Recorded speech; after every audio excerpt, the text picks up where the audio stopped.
ಬಸವಾ ಬಸವಾ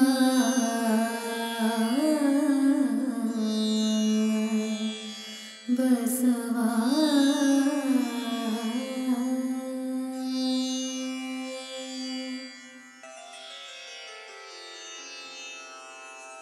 ಹರ ಬಸವಾಯ ನಮಃ ಪ್ರಭು ಬಸವಾಯ ನಮಃ ಗುರು ಬಸವಾಯ ನಮಃ ಲಿಂಗ ಬಸವಾಯ ನಮಃ ಜಂಗಮ ಬಸವಾಯ ನಮಃ ಭಸ್ಮ ಬಸವಾಯ ನಮಃ ರುದ್ರಾಕ್ಷಿ ಬಸವಾಯ ನಮಃ ಮಂತ್ರ ಬಸವಾಯ ನಮಃ ಪಾದೋದಕ ಬಸವಾಯ ನಮಃ ಪ್ರಸಾದ ಬಸವಾಯ ನಮಃ ಚಿನ್ನಿಧಿ ಬಸವಾಯ ನಮಃ ಚಿನ್ನಾದ ಬಸವಾಯ ನಮಃ ಚಿದ್ಬಿಂದು ಬಸವಾಯ ನಮಃ ಚಿತ್ಕಲ ಬಸವಾಯ ನಮಃ ಚಿದಂಗ ಬಸವಾಯ ನಮಃ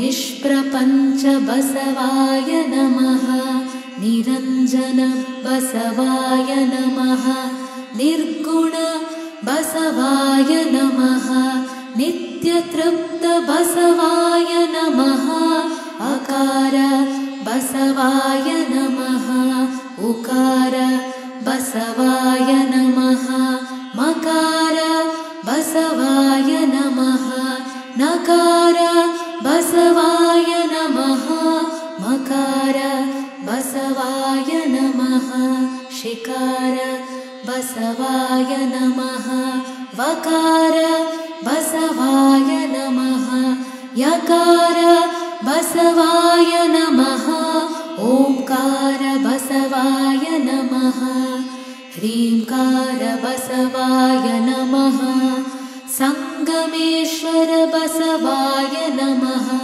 ಪ್ರತ್ಯಕ್ಷ ಕಪಿಲ ಸಿದ್ಧ ಮಲ್ಲಿಕಾರ್ಜುನ ಬಸವಾಯ ನಮೋ ನಮಃ.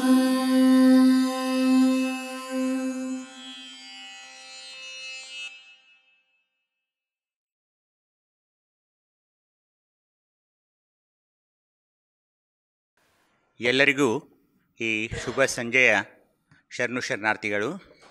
ಈಗಾಗಲೇ ಪರಿಚಯ ಮಾಡಿದಂತೆ ನಾನು ಡಾಕ್ಟರ್ ದಯಾನಂದ್ ನೂಲಿ, ಚಿಕ್ಕೋಡಿಯಲ್ಲಿ ನನ್ನ ಆಸ್ಪತ್ರೆಯೊಂದನ್ನು ಸ್ಥಾಪಿಸಿ ವೈದ್ಯಕೀಯ ಸೇವೆಯನ್ನು ಮಾಡ್ತಾಯಿದ್ದೀನಿ.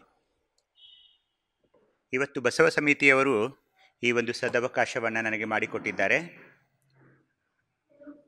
ಅವರು ನನಗೆ ಕೊಟ್ಟ ವಿಷಯ ವಿಶ್ವಕ್ಕೆ ವಚನ ಸಾಹಿತ್ಯದ ಕೊಡುಗೆ ಅಂತ.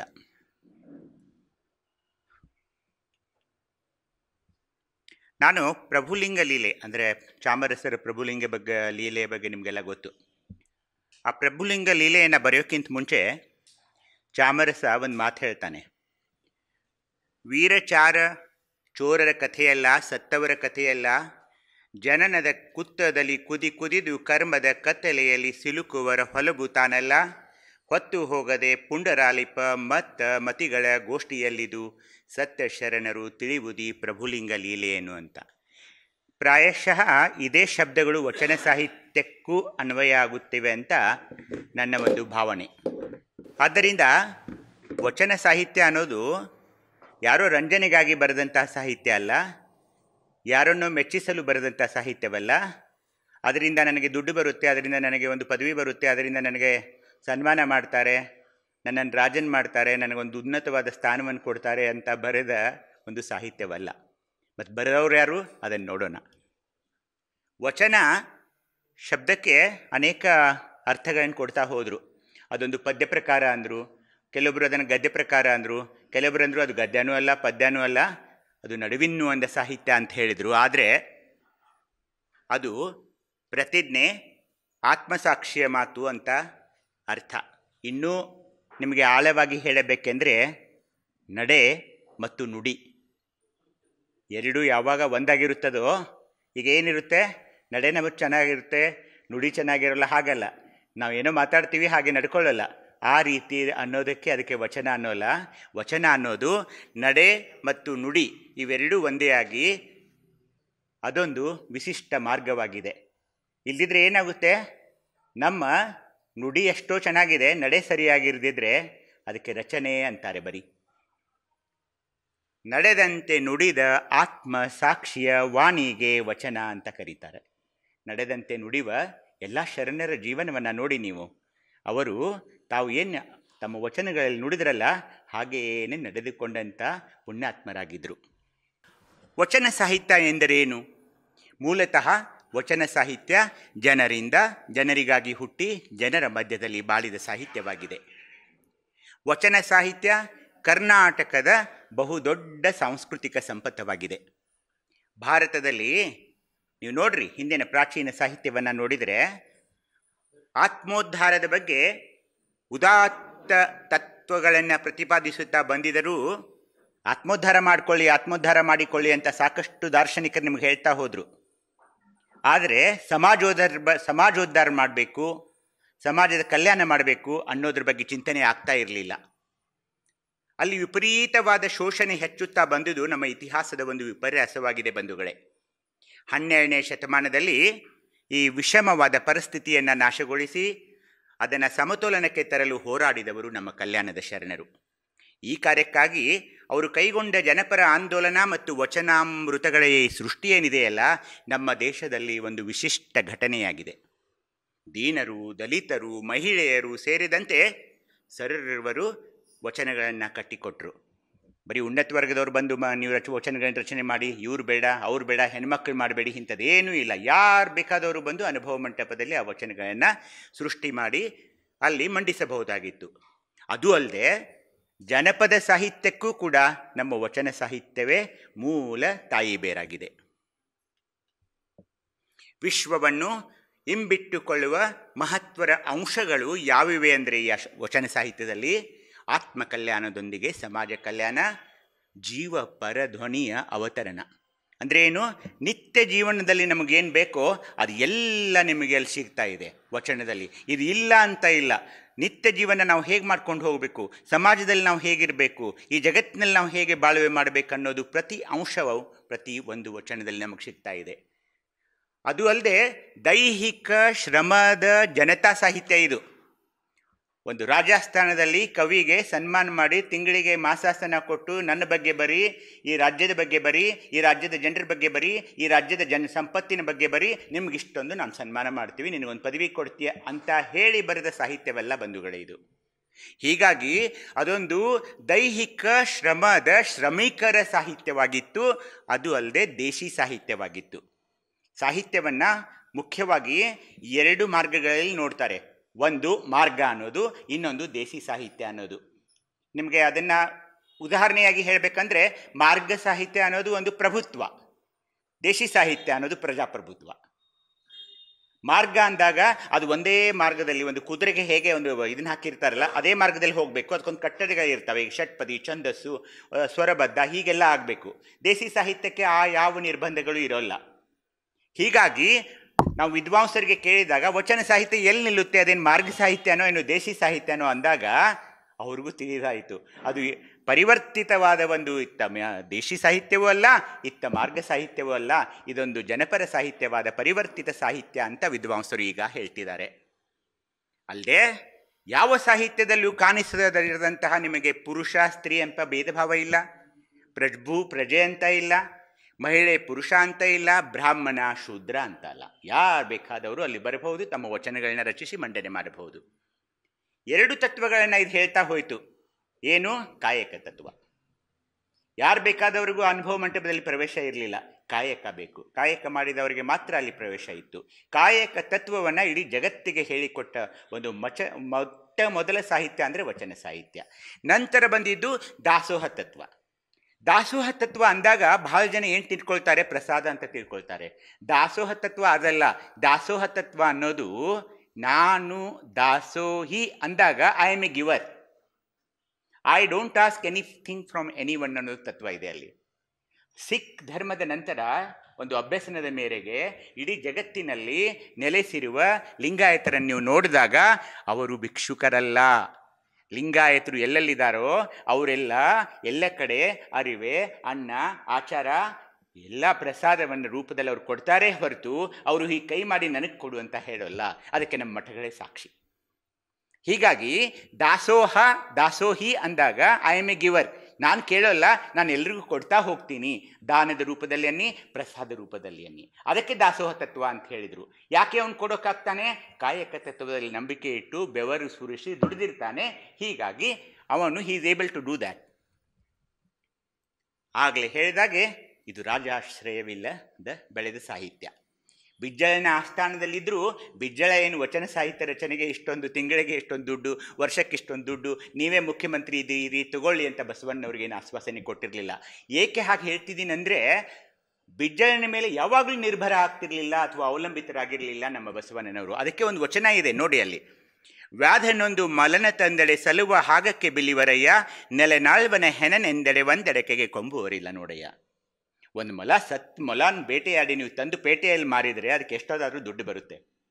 ಅದೇ ಒಬ್ಬ ರಾಜನ್ ಸತ್ತಿದ್ದಾನೆ, ಅವ್ನು ಹೆಣ ತೊಗೊಂಡು ಹೋಗಿ ಪೇಟೆಯಲ್ಲಿ ಇಟ್ಟರೆ ಯಾರಾದ್ರೂ ತೊಗೊಳ್ತಾರಾ? ಅದಕ್ಕೆ ಅವ್ರು ಹಾಗೆ ಹೇಳ್ಬೋದಾಗಿತ್ತು. ಅವ್ರು ಏನಂದ್ರು, ನೆಲೆನಾಳ್ವನ ಹೆಣ ಅಂದರು. ನೆಲೆನಾಳ್ವನ ನೆಲ ಅಂದರೆ ರಾಜ. ಅಂದರೆ ರಾಜನು ಎಷ್ಟು ಕನಿಷ್ಠ ಅಂದರೆ ದೇಹ ಅಂದರೆ ದೇಹನೇ ಅಂತ ಅವ್ರು ಹೇಳಿದರು. ಹೀಗಾಗಿ ರಾಜನನ್ನು ಟೀಕಿಸಲು ಅವ್ರು ಹಿಂದೆ ಮುಂದೆ ನೋಡಲಿಲ್ಲ ಅನ್ನೋದು ಈ ವಚನದ ಮುಖ ನಮಗೆ ಗೊತ್ತಾಗ್ತಾ ಇದೆ. ಮೊಲನಿಂದ ಕರಕಷ್ಟ ನೆರನ ಬಾಳುವೆ ಅಂತ ಹೇಳ್ತಿದ್ದಾರೆ. ಅದಕ್ಕೆ ನಾನು ಯಾವಾಗಲಾದರೂ ಫ್ರೀ ಇದ್ದಾಗ ಒಮ್ಮೊಮ್ಮೆ ಬರಿತಿರ್ತೀನಿ ನಾನು ಕವಿತೆಗಳನ್ನು.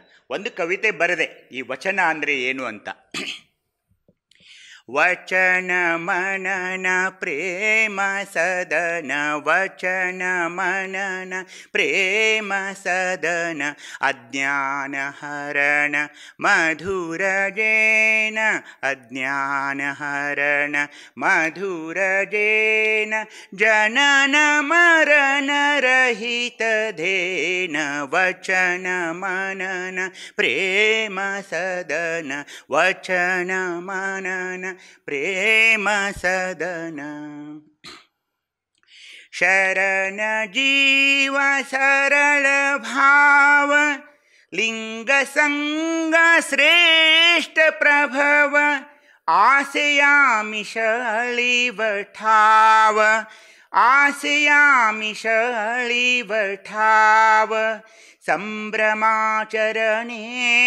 ಪರ್ವ, ಜನಜೀವನ ಸುವರ್ಣ ಪರ್ಣ, ಜನಜೀವನ ಸುವರ್ಣ ಪರ್ಣ, ವಚನಾಮೃತ ಚೇತನ, ವಚನ ಮನನ ಪ್ರೇಮ ಸದನ. ಅಷ್ಟಾವರಣ ಭವ್ಯ ರಕ್ಷಣ, ದಿವ್ಯ ಪೂಜ್ಯ ರಮ್ಯ ಚರಣ, ಭಕ್ತಿ ಭ್ರಮಣ ನಮ್ರ ನಮನ, ಭಕ್ತಿ ಭ್ರಮಣ ನಮ್ರ ನಮನ, ಶೂನ್ಯ ಸಂಪಾದನ ಪಡೆದ ಅನುಭಾವನೂತನ, ಪಡೆದ ಅನುಭಾವನೂತನ, ನಿತ್ಯ ಸತ್ಯದ ರೂಷಣ, ವಚನ ಮನನ ಪ್ರೇಮ ಸದನ. ಪಂಚಾಚಾರ ಸುವಿಚಾರ ನೀಗಿತು ಮನೋವಿಕಾರ, ಬಸವ ಧರ್ಮ ಜಯಕಾರ, ಬಸವ ಧರ್ಮ ಜಯಕಾರ, ನಿಷ್ಕಳಂಕ ಝೇಂಕಾರ, ಅನುಪಮ ಸಾಕ್ಷಾತ್ಕಾರ, ಅನುಪಮ ಸಾಕ್ಷಾತ್ಕಾರ, ಮಹಾದಾನಂದ ಸತ್ಕಾರ, ವಚನ ಮನನ ಪ್ರೇಮ ಸದನ. ಷಟಸ್ಥಲದ ಸೋಪಾನ, ಚಿರಾಯುವಾದ ಚಿಂತನ, ಗಗನ ಗಹನ ಪ್ರಹಸನ, ಗಗನ ಗಹನ ಪ್ರಹಸನ, ಭಕ್ತ ಭಕ್ತಿ ಸೌರಭ ಪ್ರಸರಣ ಬಸವ ಬೆಳಕಿನ ಆಶಾ ಕಿರಣ ಬಸವ ಬೆಳಕಿನ ಆಶಾ ಕಿರಣ ಪ್ರಖರ ಜ್ಯೋತಿ ಪ್ರಜ್ವಲನ ಕ್ವಚನ ಸದನ ಪ್ರೇಮ ಸದನ ವಚನ ಮನನ ಪ್ರೇಮ ಸದನ ಅಜ್ಞಾನ ಹರಣ ಮಧುರ ಜೇನ ಜನನ ಮರಣ ರಹಿತ ಧೇನ ವಚನ ಮನನ ಪ್ರೇಮ ಸದನ. ಇದು ವಚನ ಬಗ್ಗೆ ನಾನು ತಿಳ್ಕೊಂಡಿದ್ದು ಒಂದು ಕವಿತೆ ಬರೆದೆ ಸುಮ್ಮನೆ ಇದನ್ನು ಮಾಡೋಕ್ಕೆ. ಅದಕ್ಕೆ ವಚನ ಸಾಹಿತ್ಯದಲ್ಲಿ ಬರೀ ನಿತ್ಯ ಜೀವನದ ಬಗ್ಗೆ ಇದೆಯಾ? ಇಲ್ಲ. ಕಾಯಕ ನಿಷ್ಠೆ ಬಗ್ಗೆ ಹೇಳ್ತಾ ಇದೆ, ಸಾಮಾಜಿಕ ಸಮಾನತೆ ಬಗ್ಗೆ ಹೇಳ್ತಾ ಇದೆ, ಪಂಚಾಚಾರಗಳ ಬಗ್ಗೆ ನಿಮಗೆಲ್ಲ ಗೊತ್ತಿದೆ, ಸದಾಚಾರ, ಸತ್ಯಾಚಾರ, ಭೃತ್ಯಾಚಾರ ಇವೆಲ್ಲ ಗೊತ್ತಿದೆ ನಿಮಗೆ. ಆ ಪಂಚಾಚಾರ ತತ್ವಗಳನ್ನು ನಾವು ಅಭ್ಯಾಸನ ಮಾಡಿದಾಗ ನಿತ್ಯ ಜೀವನದಲ್ಲಿ ಆ ಆಚಾರಗಳ ಮೂಲಕ ನಾವು ಹೇಗೆ ಸಾಗಬಹುದು ಅನ್ನೋದನ್ನು ಅದು ತೋರಿಸ್ತಾ ಇದೆ. ಆತ್ಮೋದ್ಧಾರವನ್ನು ಹೇಗೆ ಮಾಡ್ಕೊಳ್ಬೇಕು ಅನ್ನೋದನ್ನು ಸಹ ಹೇಳ್ತಾ ಇದೆ. ಸಮಾಜೋದ್ಧಾರ ಎಲ್ಲರೂ ಕೂಡಿ ಇರೋದು ಈ ಸಮಾಜೋದ್ಧಾರ. ಈಗ ನಾವೆಲ್ಲರೂ ಲಿಂಗಾಯತರಂದರೆ ಏನು ಗೊತ್ತಾ? ನೀವೆಲ್ಲರೂ ನಿಮಗೊಂದು ಇದೇ ಮೂಲಕ ಇದೇ ವೇದಿಕೆ ಮೂಲಕ ಹೇಳ್ತೀನಿ, ನೀವು ನಿಮ್ಮ ಮಕ್ಕಳ ಇದನ್ನು ಬರೆಸ್ತೀರಲ್ಲ ಮದುವೆಗಾಗಿ, ಅಲ್ಲಿ ಪಂಚಮಸಾಲಿ, ಬನಜಿಗ, ಗೌಡ ಇಂಥದ್ದು ಬರೆಸಬೇಡಿ. ಲಿಂಗವಂತಾದರೆ ಸಾಕು, ನಾವೆಲ್ಲರೂ ಬಸವನ ಬಳ್ಳಿಯ ಹೂಗಳು ಅಲ್ವಾ? ಆದ್ದರಿಂದ ಸಮಾಜೋದ್ಧಾರವನ್ನು ಕಲಿಸಿದರು. ಜೀವನದ ಮೌಲ್ಯಗಳ ಅನುಷ್ಠಾನವನ್ನು ಹೇಗೆ ಮಾಡ್ಕೋಬೇಕನ್ನೋದನ್ನು ಸಹ ತಿಳಿಸಿದರು. ವಚನ ಸಾಹಿತ್ಯದ ಗುಣ ವಿಶೇಷತೆ ಏನಂದರೆ ಅದು ಒಂದು ಸಂಸ್ಕೃತದ ಒಂದು ನಾಮಾವಳಿ ಥರ ಹೋಗೋಲ್ಲ. ಅಲ್ಲಿ ಎಲ್ಲ ಸಿಗ್ತಾ ಇದೆ. ವಚನ ಸಾಹಿತ್ಯ ಜೀವನಾನುಭವದ ಅಭಿವ್ಯಕ್ತಿತ್ವದ ಭಾವಾನುವಾದ. ನಾನೇನು ಕಂಡುಕೊಂಡ್ನೋ ನನ್ನ ಕಾಯಕದಲ್ಲಿ, ನನ್ನ ನಿತ್ಯ ಜೀವನದಲ್ಲಿ ನಾನು ಏನು ಕಂಡುಕೊಂಡ್ನೋ ಅದನ್ನು ಹೇಳೋದಿದೆಯಲ್ಲ, ಅದನ್ನು ವಚನಗಳ ರೂಪದಲ್ಲಿ ಹೇಳೋದು. ಉದಾಹರಣೆಗೆ ಲಿಂಗಮ್ಮ, ಹಡಪದ ಅಪ್ಪಣ್ಣನವರ ಪುಣ್ಯಸ್ತ್ರೀ ಲಿಂಗಮ್ಮ ಕುಂಡಲಿನಿ ಜಾಗೃತಿಯ ಶಕ್ತಿಯ ಬಗ್ಗೆ ತನ್ನ ವಚನಗಳ ಮೂಲಕ ಹೇಳ್ತಾಳೆ. ಚಕ್ರಗಳ ಬಗ್ಗೆ ಪ್ರಸ್ತಾಪ ಮಾಡ್ತಾಳೆ. ಯಾವ ಯೂನಿವರ್ಸಿಟಿಗೂ ಹೋಗಿಲ್ಲ, ಎಲ್ಲ ಚಕ್ರಗಳ ಬಗ್ಗೆ ಹೇಳ್ತಾಳೆ. ಕುಂಡಲಿನಿ ಶಕ್ತಿಯನ್ನು ಹೇಗೆ ಜಾಗೃತಿ ಮಾಡಬೇಕು, ಸಹಸ್ರಾರ ಚಕ್ರಕ್ಕೆ ಹೇಗೆ ಹೋಗಬೇಕು, ಅನುಚಕ್ರಕ್ಕೆ ಹೇಗೆ ಹೋಗಬೇಕು, ಶಿಖಾಚಕ್ರಕ್ಕೆ ಹೋಗಬೇಕು, ಈ ಚಕ್ರ ಧ್ಯಾನದ ಬಗ್ಗೆ ಆ ಪುಣ್ಯವಂತೆ ಹೇಳ್ತಾಳೆ. ಅಂದರೆ ನೋಡ್ಕೊಳ್ಳಿ ನೀವು. ಹೀಗಾಗಿ ವಚನ ಸಾಹಿತ್ಯ ಜೀವನಾನುಭವದ ಅಭಿವ್ಯಕ್ತಿತ್ವದ ಭಾವಾನುವಾದವಾಗಿದೆ. ಅದು ಸಾಹಿತ್ಯ ರಚನೆಯ ಉದ್ದೇಶದಿಂದ ರಚಿಸದ ಸಾಹಿತ್ಯವಾಗಿರದೆ ಒಂದು ಚಳವಳಿಯರ ಪ್ರತಿಬಿಂಬವಾಗಿದೆ, ಪ್ರತೀಕವಾಗಿದೆ. ಮತ್ತು ಅವರೇನು ಪುರಾಣಗಳಿಂದ, ಉಪನಿಷತ್ತುಗಳಿಂದ, ಭಗವದ್ಗೀತೆಯಿಂದ ಪ್ಯಾರಾಗ್ರಾಫ್ ವೈಸ್ ತಗೊಂಡು ಅಲ್ಲಿ ಕಾಪಿ ಪೇಸ್ಟ್ ಮಾಡಲಿಲ್ಲ. ಇಲ್ಲ, ಅವರು ಒಂದು ಸ್ವತಂತ್ರವಾದ ವಿಚಾರವನ್ನು, ಸಾಹಿತ್ಯವನ್ನು ಅಲ್ಲಿ ತೊಗೊಂಡು ಬಂದರು. ಅವು ಹೇಗೆಂದರೆ ಆಶು ಕವಿತೆಗಳು ಇದ್ದ ಹಾಗೆ. ಅಲ್ಲಿ ಯಾವ ವ್ಯಾಕರಣ, ಛಂದಸ್ಸು ಇತ್ಯಾದಿಗಳ ಬಂಧನವಿಲ್ಲ. ಇದು ಹೀಗಿರಬೇಕು, ಇಷ್ಟೇ ಅಕ್ಷರ ಇರಬೇಕು, ಇಷ್ಟೇ ಮಾತ್ರೆಗಳಿರಬೇಕು, ಗುರು ಲಘು ಇಂಥದ್ದೇನೂ ಇರಲಿಲ್ಲ. ಏನಿತ್ತು? ಅನ್ಯಾಯ, ಅಧರ್ಮ, ಅಸಮಾನತೆ, ಮೂಢನಂಬಿಕೆ ಮತ್ತು ಡಾಂಬಿಕತೆಯ ಖಂಡನೆ ಆ ಸಾಹಿತ್ಯದಲ್ಲಿದೆ. ಸಮಾಜ ಸುಧಾರಣೆ ಮತ್ತು ಶಿವಭಕ್ತಿಯ ಮೂಲಕ ಆತ್ಮೋದ್ಧಾರ ಹೇಗೆ ಮಾಡಿಕೊಳ್ಳಬೇಕನ್ನೋದನ್ನು ಶರಣರು ನಮಗೆ ತಿಳಿಸಿದರು. ಜನರ ಭಾಷೆಯಲ್ಲಿ ಬರೆದರು. ಆಗ ಏನಿತ್ತು ಗೊತ್ತಾ? ಸಂಸ್ಕೃತದಲ್ಲಿ ಬರಿಬೇಕು. ಸಂಸ್ಕೃತದಲ್ಲಿ ಯಾರು ಬರೆಯೋದಿಲ್ವೋ ಪಾಮರರು, ಒಕ್ಕಲಿಗರು, ಅಂಗಡಿಲಿ ಕೂತು ವ್ಯಾಪಾರ ಮಾಡೋರು, ಅವ್ರಿಗೆ ಸಂಸ್ಕೃತ ಬರ್ತಿಲ್ಲ.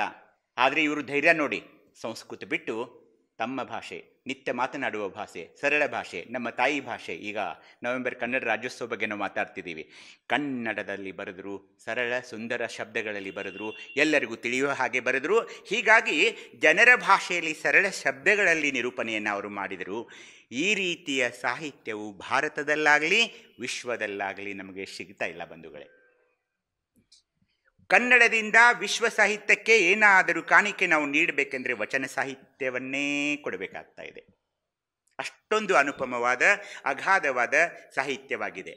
ಅದಕ್ಕೆ ನಾನು ಸುಮ್ಮನೆ ನಿಮ್ಮ ಜೊತೆ ಹಂಚ್ಕೊಳ್ಳೋಕ್ಕೆ ಈಗೊಂದು ಪುಸ್ತಕ ಓದ್ತಾ ಇದ್ದೀನಿ ನಾನು, ಅಲ್ಲಮ ಪ್ರಭು ಮತ್ತು ಶೈವ ಪ್ರತಿಭೆ ಅಂತ ಹೇಳಿ. ಅತ್ಯಂತ ಕ್ಲಿಷ್ಟವಾದ ಪುಸ್ತಕ, ತಿಳಿಯೋದೇ ಇಲ್ಲ. ಒಂದು ಪೇಜ್ ಓದಬೇಕಾದ್ರೆ ಒಂದು ದಿನ ಬೇಕು, ಅಷ್ಟೊಂದು ಶಬ್ದಗಳ ಇದು. ಸುಮ್ಮನೆ ನಾನು ಓದ್ತಾ ಇದ್ದೀನಿ, ಅದನ್ನು ಕನ್ನಡದಿಂದ ಕನ್ನಡಕ್ಕೆ ಮಾಡಬೇಕು ಅಂಥ ಪುಸ್ತಕ ಇದೆ ಅದು. ಆ ಪುಸ್ತಕದಲ್ಲಿ ಈ DR ನಾಗರಾಜನ್ ಅವರು ದಲಿತ ವರ್ಗದವರು ಎಷ್ಟು ಸೊಗಸಾಗಿ ಆ ಪುಸ್ತಕ ಬರೆದಿದ್ದಾರೆ. ಮತ್ತು ಅಲ್ಲಮ ಪ್ರಭುವಿನ ಬಗ್ಗೆ, ಅಲ್ಲಂ ಪ್ರಭು ಅಂದರೆ ಅವನು ನಮ್ಮವನು, ಅಲ್ಲಂ ಪ್ರಭುವಿನ ಬಗ್ಗೆ ಏನು ಹೇಳ್ತಿದ್ದಾರೆ ಅಂದರೆ, ಭಾರತೀಯ ದಾರ್ಶನಿಕತೆಯಲ್ಲಿ ಶೈವ ಪ್ರತಿಭೆಗಳಾಗಿ ಗುರುತಿಸಿಕೊಳ್ಳುವ ಅನೇಕರಿದ್ದಾರೆ. ಆ ಪಟ್ಟಿಯಲ್ಲಿ ಅಲ್ಲಮ ಪ್ರಭುವಿಗೆ ದೊರಕಬೇಕಾದ ಸ್ಥಾನ ದೊರೆತಿಲ್ಲ ಎಂಬ ಅಸಮಾಧಾನ ವ್ಯಕ್ತಪಡಿಸುತ್ತಲೇ ಲೇಖಕರು ಅಲ್ಲಮನ ಲೋಕಕ್ಕೆ ನಮ್ಮನ್ನು ಒಯ್ಯುತ್ತಾರೆ ಅಂತ ಪುಸ್ತಕದ ಪೀಠಿಕೆಯಲ್ಲಿ ಬರೀತಾರೆ ಡಿ.ಆರ್. ನಾಗರಾಜ್ ಅವರು. ಮುಖ್ಯವಾಗಿ ಪ್ರಭುವಿನ ಕಾವ್ಯ ಜನಸಾಮಾನ್ಯರ ನುಡಿಯಾದ ಕನ್ನಡದಲ್ಲಿದ್ದು ಅದನ್ನು ಸಂಸ್ಕೃತಕ್ಕೆ ಅನುವಾದಿಸುವಾಗ ಅದರ ಭಾವ ಮತ್ತು ವಿಷಯಗಳ ಪ್ರಖರತೆ ಕುಂದಿರಬಹುದು ಎಂಬ ಒಂದು ಸಮಾಧಾನ ಭಾವದಿಂದ ಮುಂದುವರಿತಾರೆ. ನಿಮಗೆ ಹೇಳಬೇಕಂದ್ರೆ ವಸ್ತುಸ್ಥಿತಿ, ನಾವು ವಚನಗಳನ್ನು ಇಂಗ್ಲೀಷ್ನಲ್ಲಿ ಮಾಡೋದು ತುಂಬ ಸುಲಭ, ಆದರೆ ವಚನಗಳನ್ನು ಸಂಸ್ಕೃತಕ್ಕೆ ಮಾಡೋದಿದೆಯಲ್ಲ ಅದು ತುಂಬ ಕ್ಲಿಷ್ಟಕರ ಕೆಲಸ. ಅವಾಗ ಏನಾಗುತ್ತದೆ, ವಚನ ಏನು ಹೇಳ್ತಾ ಇದೆ, ಅದರ ಭಾವ ಏನಿದೆ, ಅದರ ಸತ್ವ ಏನು ಇದೆ ಅನ್ನೋದನ್ನು ಒಮ್ಮೆ ಅದಕ್ಕೆ ಕುಂದುಕೊರತೆ ಆಗಬಹುದು, ಅದಕ್ಕೆ ಧಕ್ಕೆ ಆಗಬಹುದು. ಭಾರತೀಯ ದಾರ್ಶನಿಕತೆಯಲ್ಲಿ ಮೇರು ಪ್ರತಿಭೆಯಾಗಿ ಗುರುತಿಸಲ್ಪಡುವ ಶಂಕರಾಚಾರ್ಯರೊಡನೆ ಸಂಕ್ಷಿಪ್ತ ತೌಲನೆಯ ಮೂಲಕ ಪ್ರಭುವಿನ ವೈಶಿಷ್ಟ್ಯತೆಯ ಎಳೆಗಳನ್ನು ಬಿಚ್ಚಿಡ್ತಾರೆ. ತೌಲನಿಕ ಅಧ್ಯಯನ ಮಾಡಲು ಹೋದರು, ಅದಾಗಿಲ್ಲ. ಬುದ್ಧರಿಗೆ ಶೂನ್ಯವಾಗಿ ಕಂಡದ್ದು, ಶಂಕರರಿಗೆ ಬ್ರಹ್ಮಮ್ಮಾಗಿ ಕಂಡಿದ್ದು ಪ್ರಭುವಿಗೆ ಬಯಲಾಗಿ ಗೋಚರಿಸುತ್ತದೆ.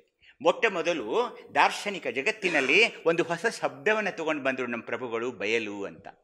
ಇಂದಿಗೂ ಆ ಬಯಲದ ಅರ್ಥ ನಮಗೆ ಆಗ್ತಾ ಇಲ್ಲ. ಬಯಲು ಬಯಲನ್ನೇ ಬಿತ್ತಿ ಬಯಲು ಬಯಲನ್ನೇ ಬೆಳೆದು ಬಯಲು ಬಯಲಾಗಿ ಹೋಯಿತಯ್ಯ ಅಂದಾಗ ಏನು, ಯಾರು ಅರ್ಥ ಮಾಡೋರು, ಯಾರು ನಮಗೆ ತಿಳಿಸಿ ಹೇಳೋರು? ಬರ್ತಾರೆ ಹೇಳ್ತಾರೆ. ಆದರೆ ಇದೇ ನಿಜವಾದ ಅರ್ಥ ಅಂತ ಯಾರಿಗೂ ಇನ್ನೂ ಗೊತ್ತಾಗ್ತಾ ಇಲ್ಲ, ಏಕೆಂದರೆ ಅಲ್ಲಮ ಹಾಗಿದ್ದಾನೆ. ಹೀಗಾಗಿ ಶೂನ್ಯಕ್ಕೂ ಬಯಲಿಗೂ ಇರುವ ಸಾಮ್ಯತೆ ಮತ್ತು ವೈರುಧ್ಯಗಳ ಅಭ್ಯಸನ ಈಗ ಆಗಬೇಕಾಗಿದೆ. ಅಂದರೆ ಶೂನ್ಯ ಅಂದರೆ ಬಯಲನ ಅಥವಾ ಬಯಲ ಅಂದರೆ ಶೂನ್ಯನ? ಇಲ್ಲ, ಹಾಗಿಲ್ಲ. ಶೂನ್ಯ ಅಂದರೆ ಶೂನ್ಯ, ಆದರೆ ಬಯಲು ಹಾಗಲ್ಲ, ಅದು ತುಂಬಿಕೊಂಡು ಇದೆ, ಖಾಲಿಯಾಗಿ ಇದೆ. ಹೀಗಾಗಿ ಇಂಥ ಒಂದು ಅನುಪಮ ವಿಚಾರಗಳನ್ನು ನಮ್ಮ ಧರ್ಮ ಹೇಳಿತು ಅಲ್ಲಮನ ಮೂಲಕ. ಉತ್ತರಾಪಥದ ಶೈವ ಪರಂಪರೆ, ಶಂಕರಾಚಾರ್ಯರು ಪ್ರತಿಪಾದಿಸಿದ ಶೈವ ಪರಂಪರೆ, ಕಾಶ್ಮೀರಿ ಶೈವ ಪರಂಪರೆ ಅಂತ ಭಾರತದ ಇತರ ಪರಂಪರೆಗಳೊಡನೆ ಪ್ರಭುವಿನ ದಾರ್ಶನಿಕತೆಯನ್ನು ತೌಲನಾತ್ಮಕವಾಗಿ ಕಟ್ಟಿಕೊಡುವ ಮೂಲಕ ಪ್ರಭು ಹೇಗೆ ವಿಶಿಷ್ಟ ಮತ್ತು ವಿಭಿನ್ನ ಅನ್ನೋದನ್ನು ಈ ಪುಸ್ತಕದಲ್ಲಿ ಹೇಳ್ತಾರೆ. ಇದನ್ನು ನಾವು ನೋಡಬೇಕು. ಏಕೆಂದರೆ ಅಲ್ಲಮ ಪ್ರಭುವಿನ ಬಗ್ಗೆ ನಾವು ಎಷ್ಟೊಂದು ಅಭಿಮಾನ ಪಟ್ಟುಕೊಂಡ್ರೂ ಕಡಿಮೆನೆ. ಪ್ರಭು ಪರಂಪರೆಯನ್ನು ನಿರಾಕರಿಸುತ್ತಾನೆ. ಆ ಪರಂಪರೆ ಹೀಗೇ ಬರಬೇಕು, ಇವರೇ ಹಿಂಗೆ ಮಾಡಬೇಕು, ಕಾವಿ ಬಟ್ಟೆ ಹಾಕಬೇಕು, ಇಲ್ಲೇ ಕೂತ್ಕೋಬೇಕು, ಸೋಮವಾರ ಉಪವಾಸ ಮಾಡಬೇಕು, ಅವ್ರ ಒಂದು ಪೀಠ ಮೇಲೆ ಕೂಡಿರಬೇಕು, ಸಿಂಹಾಸನ ಮೇಲೆ ಕೂತಾಗ ಅವ್ರು ಕಿರೀಟ ಹಾಕಬೇಕು. ಪರಂಪರೆಯನ್ನು ನಿರಾಕರಿಸುತ್ತಾನೆ ಅಲ್ಲಂ ಪ್ರಭು. ಅದಕ್ಕೆ ಅವನು ಕೂತಿರೋ ಸಿಂಹಾಸನಕ್ಕೆ ಏನಂದ್ರು? ಶೂನ್ಯ ಸಿಂಹಾಸನ ಅಂದರು. ಅದೇನು ಬಂಗಾರದಿಂದ ಮಾಡಿತ್ತಾ? ಇಲ್ಲ. ಹೀಗಾಗಿ ಪರಂಪರೆಯನ್ನು ನಿರಾಕರಿಸುತ್ತಾನೆ. ಸಾಮಾಜಿಕ ಕುಲ ಸಂಘಟನೆಯನ್ನು ನಿರಾಕರಿಸುತ್ತಾನೆ. ಇವರೇನು ಮಾಡಿದ್ರಲ್ಲ ಶೂದ್ರ ವೈಶ್ಯ ಅದು ಇದು ಎಲ್ಲ ಕತೆ, ಅದನ್ನೂ ಸಹ ಅವನು ಒಪ್ಪಲ್ಲ. ತಂತ್ರಾಚಾರವನ್ನು ಧಿಕ್ಕರಿಸುತ್ತಾನೆ. ಅಂದಿನ ಕಾಲಗಳಲ್ಲಿ ತಂತ್ರ ಮಂತ್ರ ಗೊಂಬಿ ಮಾಡೋದು ಅದು ಮಾಡಿ ಈಗಲೂ ಇದೆ. ಅದನ್ನೆಲ್ಲ ಅಲ್ಲಂ ಪ್ರಭು ಕಿತ್ತಾಕ್ಬಿಟ್ಟ. ಸ್ಮೃತಿಗಳನ್ನು ಒಪ್ಪೋದಿಲ್ಲ ಅವನು, ವೇದಗಳನ್ನು ಒಪ್ಪೋಲ್ಲ, ಶಿವಶಕ್ತಿಯ ನಾಟಕೀಯ ಸಂವಾದವನ್ನು ಅಂತಲೂ ಅವನು ಒಪ್ಪೋದಿಲ್ಲ. ಪಾರ್ವತಿ ಇದ್ಲು, ಅವನು ಪರಮೇಶ್ವರ ಬಂದ, ಹಂಗಾಯಿತು ಹಿಂಗಾಯಿತು ಪ್ರಳಯ ಆಯಿತು ಅಂಥದ್ದೇನೂ ಒಪ್ಪೋಲ್ಲ. ಪ್ರಭುವಿನ ಅದ್ವೈತವಾದವೇ ವಿಭಿನ್ನವಾದದ್ದು, ವಿಶಿಷ್ಟವಾದದ್ದು ಮತ್ತು ನಿಷ್ಠೂರವಾದದ್ದು ಕೂಡ. ಹಾಗಾದರೆ ಪ್ರಭುವಿನ ಪ್ರತಿಪಾದನೆಯಾದರೂ ಏನು, ಪ್ರಭುವಿನ ತಾತ್ವಿಕ ದಾರ್ಶನಿಕತೆ ಏನು ಎನ್ನುವ ಪ್ರಶ್ನೆಗಳಿಗೆ ಸಂಪೂರ್ಣ ಉತ್ತರ ಕಂಡುಕೊಳ್ಳುವ ಪ್ರಯತ್ನಗಳು ಈ ಪುಸ್ತಕದಲ್ಲಿವೆ. ದೊರೆತನದ ಪೋಷಣೆ ಪಡೆದೇ ಭಾರತೀಯಲ್ಲಿ ಅನೇಕ ಪರಂಪರೆಗಳು ಬೆಳೆದವು. ಅವಕ್ಕೆಲ್ಲ ರಾಜಾಶ್ರಯ ಇತ್ತು. ಆದರೆ 12ನೇ ಶತಮಾನದವರೆಗೂ ಕನ್ನಡ ನಾಡಿನಲ್ಲಿ ದೊರೆತನದ ಪೋಷಣೆ ಪಡೆದ ವೀರಶೈವ ಪರಂಪರೆ ಇತ್ತು. ವಿಜಯನಗರ ಕಾಲದಲ್ಲಿ ಅದು ಸೊರಗಿತ್ತು ಎನ್ನುವ ಅಭಿಪ್ರಾಯಗಳಿವೆ. ವೀರಶೈವ ಪರಂಪರೆಯಲ್ಲಿದ್ದ ಧಾರ್ಮಿಕ ಕಟ್ಟುಪಾಡುಗಳು ಮತ್ತು ಶರಣರು ಅನುಸರಿಸಿದ ಪ್ರಗತಿಪರ ನಡೆಗಳಲ್ಲಿದ್ದ ವೈರುಧ್ಯಗಳಿಂದ ಶೈವ ಧರ್ಮದ ಸಾಮಾಜಿಕ ಕುಲ ಸಂಘಟನೆಯಾಗದೆ ತೊಡಕುಗಳು ಆದವು ಅಂತ. ಈಗಲೂ ಇವೆ, ಅದು ಈಗಲೂ ನಮ್ಮನ್ನು ಒಪ್ಪಲ್ಲ ಅವರು. ಅನಂತರ ಬಂದ ಶೈವ ಸಾಹಿತ್ಯದಲ್ಲಿ ಹರಿಹರನರಗಳೇ ಇರಬಹುದು, ಶೂನ್ಯ ಸಂಪಾದನೆಯ ಪ್ರಕಟಣೆಗಳಿರಬಹುದು, ಪ್ರಭುವಿನ ವೈಚಾರಿಕತೆಯನ್ನು ಕಟ್ಟಿಕೊಡುವ ಪ್ರಯತ್ನಗಳಾಗಿವೆಯೇ ಹೊರತು ಅದು ಸಂಪೂರ್ಣವಾಗಿ ಇನ್ನೂ ಆಗಿಲ್ಲ ಅನ್ನೋದನ್ನು ಡಿ.ಆರ್. ನಾಗರಾಜ್ ಅವರು ಹೇಳ್ತಾರೆ.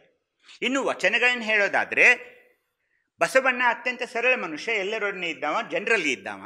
ಲೌಕಿಕ ಸಾಮರಸ್ಯವನ್ನು ಸಾಧಿಸದೆ ಅಲೌಕಿಕ ಪರಮಾರ್ಥ ಅಣ್ಣನಿಗೆ ಅಷ್ಟು ಆಪ್ತವನ್ನಿಸೋದಿಲ್ಲ. ಅದಕ್ಕಾಗಿ ಅವರು ಸರಳ ವಚನ, ಕಳಬೇಡ ಕೊಲ್ಲಬೇಡ ಹೀಗೆ ಥರ ಬರ್ತಾ ಇವೆ. ಬಸವಣ್ಣನ ಭಾಷೆ ಸರಳ ಮತ್ತು ಒಮ್ಮೆ ಓದಿದರೆ ಕೈಗೆಟುಕುವನು. ಇದೇ ನಾವು ಮೊದಲನೇ ಇದನ್ನು ನೋಡಿದ್ವಿ, ಒಟ್ಟು ತಿಳಿದು ಬಿಡುತ್ತೆ. ಅಲ್ಲಮನ ವಚನಗಳು ಹಾಗಲ್ಲ. ಅಲ್ಲಮನ ವಚನಗಳು ಕೆಲವರು ಬೇಡ್ರಿ ನನಗೇನು ಅರ್ಥ ಆಗೋಲ್ಲ, ಅದ್ರ ಬಗ್ಗೆ ನಮ್ಗೆ ಹೇಳೋಕೆ ಬಸವಣ್ಣವ್ರ ವಚನ ಬಗ್ಗೆ ಸಾಕಷ್ಟು ಮಾತಾಡೋಕೆ ಸಿಗ್ತಾರೆ. ಅಲ್ಲಮ ಪ್ರಭು ಮತ್ತು ನಮ್ಮ ಅಕ್ಕ ಮಹಾದೇವಿಯವರ ವಚನಗಳು ಅಷ್ಟು ಸರಳವಲ್ಲ ಎನ್ನುವುದು ನನ್ನ ವೈಯಕ್ತಿಕ ಅಭಿಪ್ರಾಯ ಅಂತ ಡಿ ಆರ್ ನಾಗರಾಜ್ ಅವರು ಹೇಳ್ತಾರೆ. ಇವರ ಕಾವ್ಯದಲ್ಲಿರುವ ಆಳ, ಆಧ್ಯಾತ್ಮಿಕತೆ, ಪ್ರತಿಮೆಗಳು, ದ್ವಂದ್ವಾರ್ಥಗಳು, ಮಾರ್ಮಿಕತೆ ಮತ್ತು ಅನುಭವಗಳನ್ನು ಅರಿಯಲು ಒಂದು ಹಂತದ ತಯಾರಿ ಬೇಕನ್ನಿಸುತ್ತದೆ. ಕೈ ಇಲ್ಲದವಳು ಆ ತೊಟ್ಟಿಲಕ್ಕೆ ಬಾಯಿ ಇಲ್ಲದೆ ಮೂಕಳಾಗಿ ಜೋಗಳ ಹಾಡಿದ್ಲು ಅಂತ ಇಂಥವೆಲ್ಲ ಒಂದು ಏನಂತೀರಿ ನೀವು ಬೆಡಗಿನ ವಚನಗಳನ್ನ ಅಲ್ಲಮ ಪ್ರಭುದೇವರು ಬರೆದಾಗ ನಮ್ಗೆ ಗೊತ್ತಾಗೋಲ್ಲ ಅವು.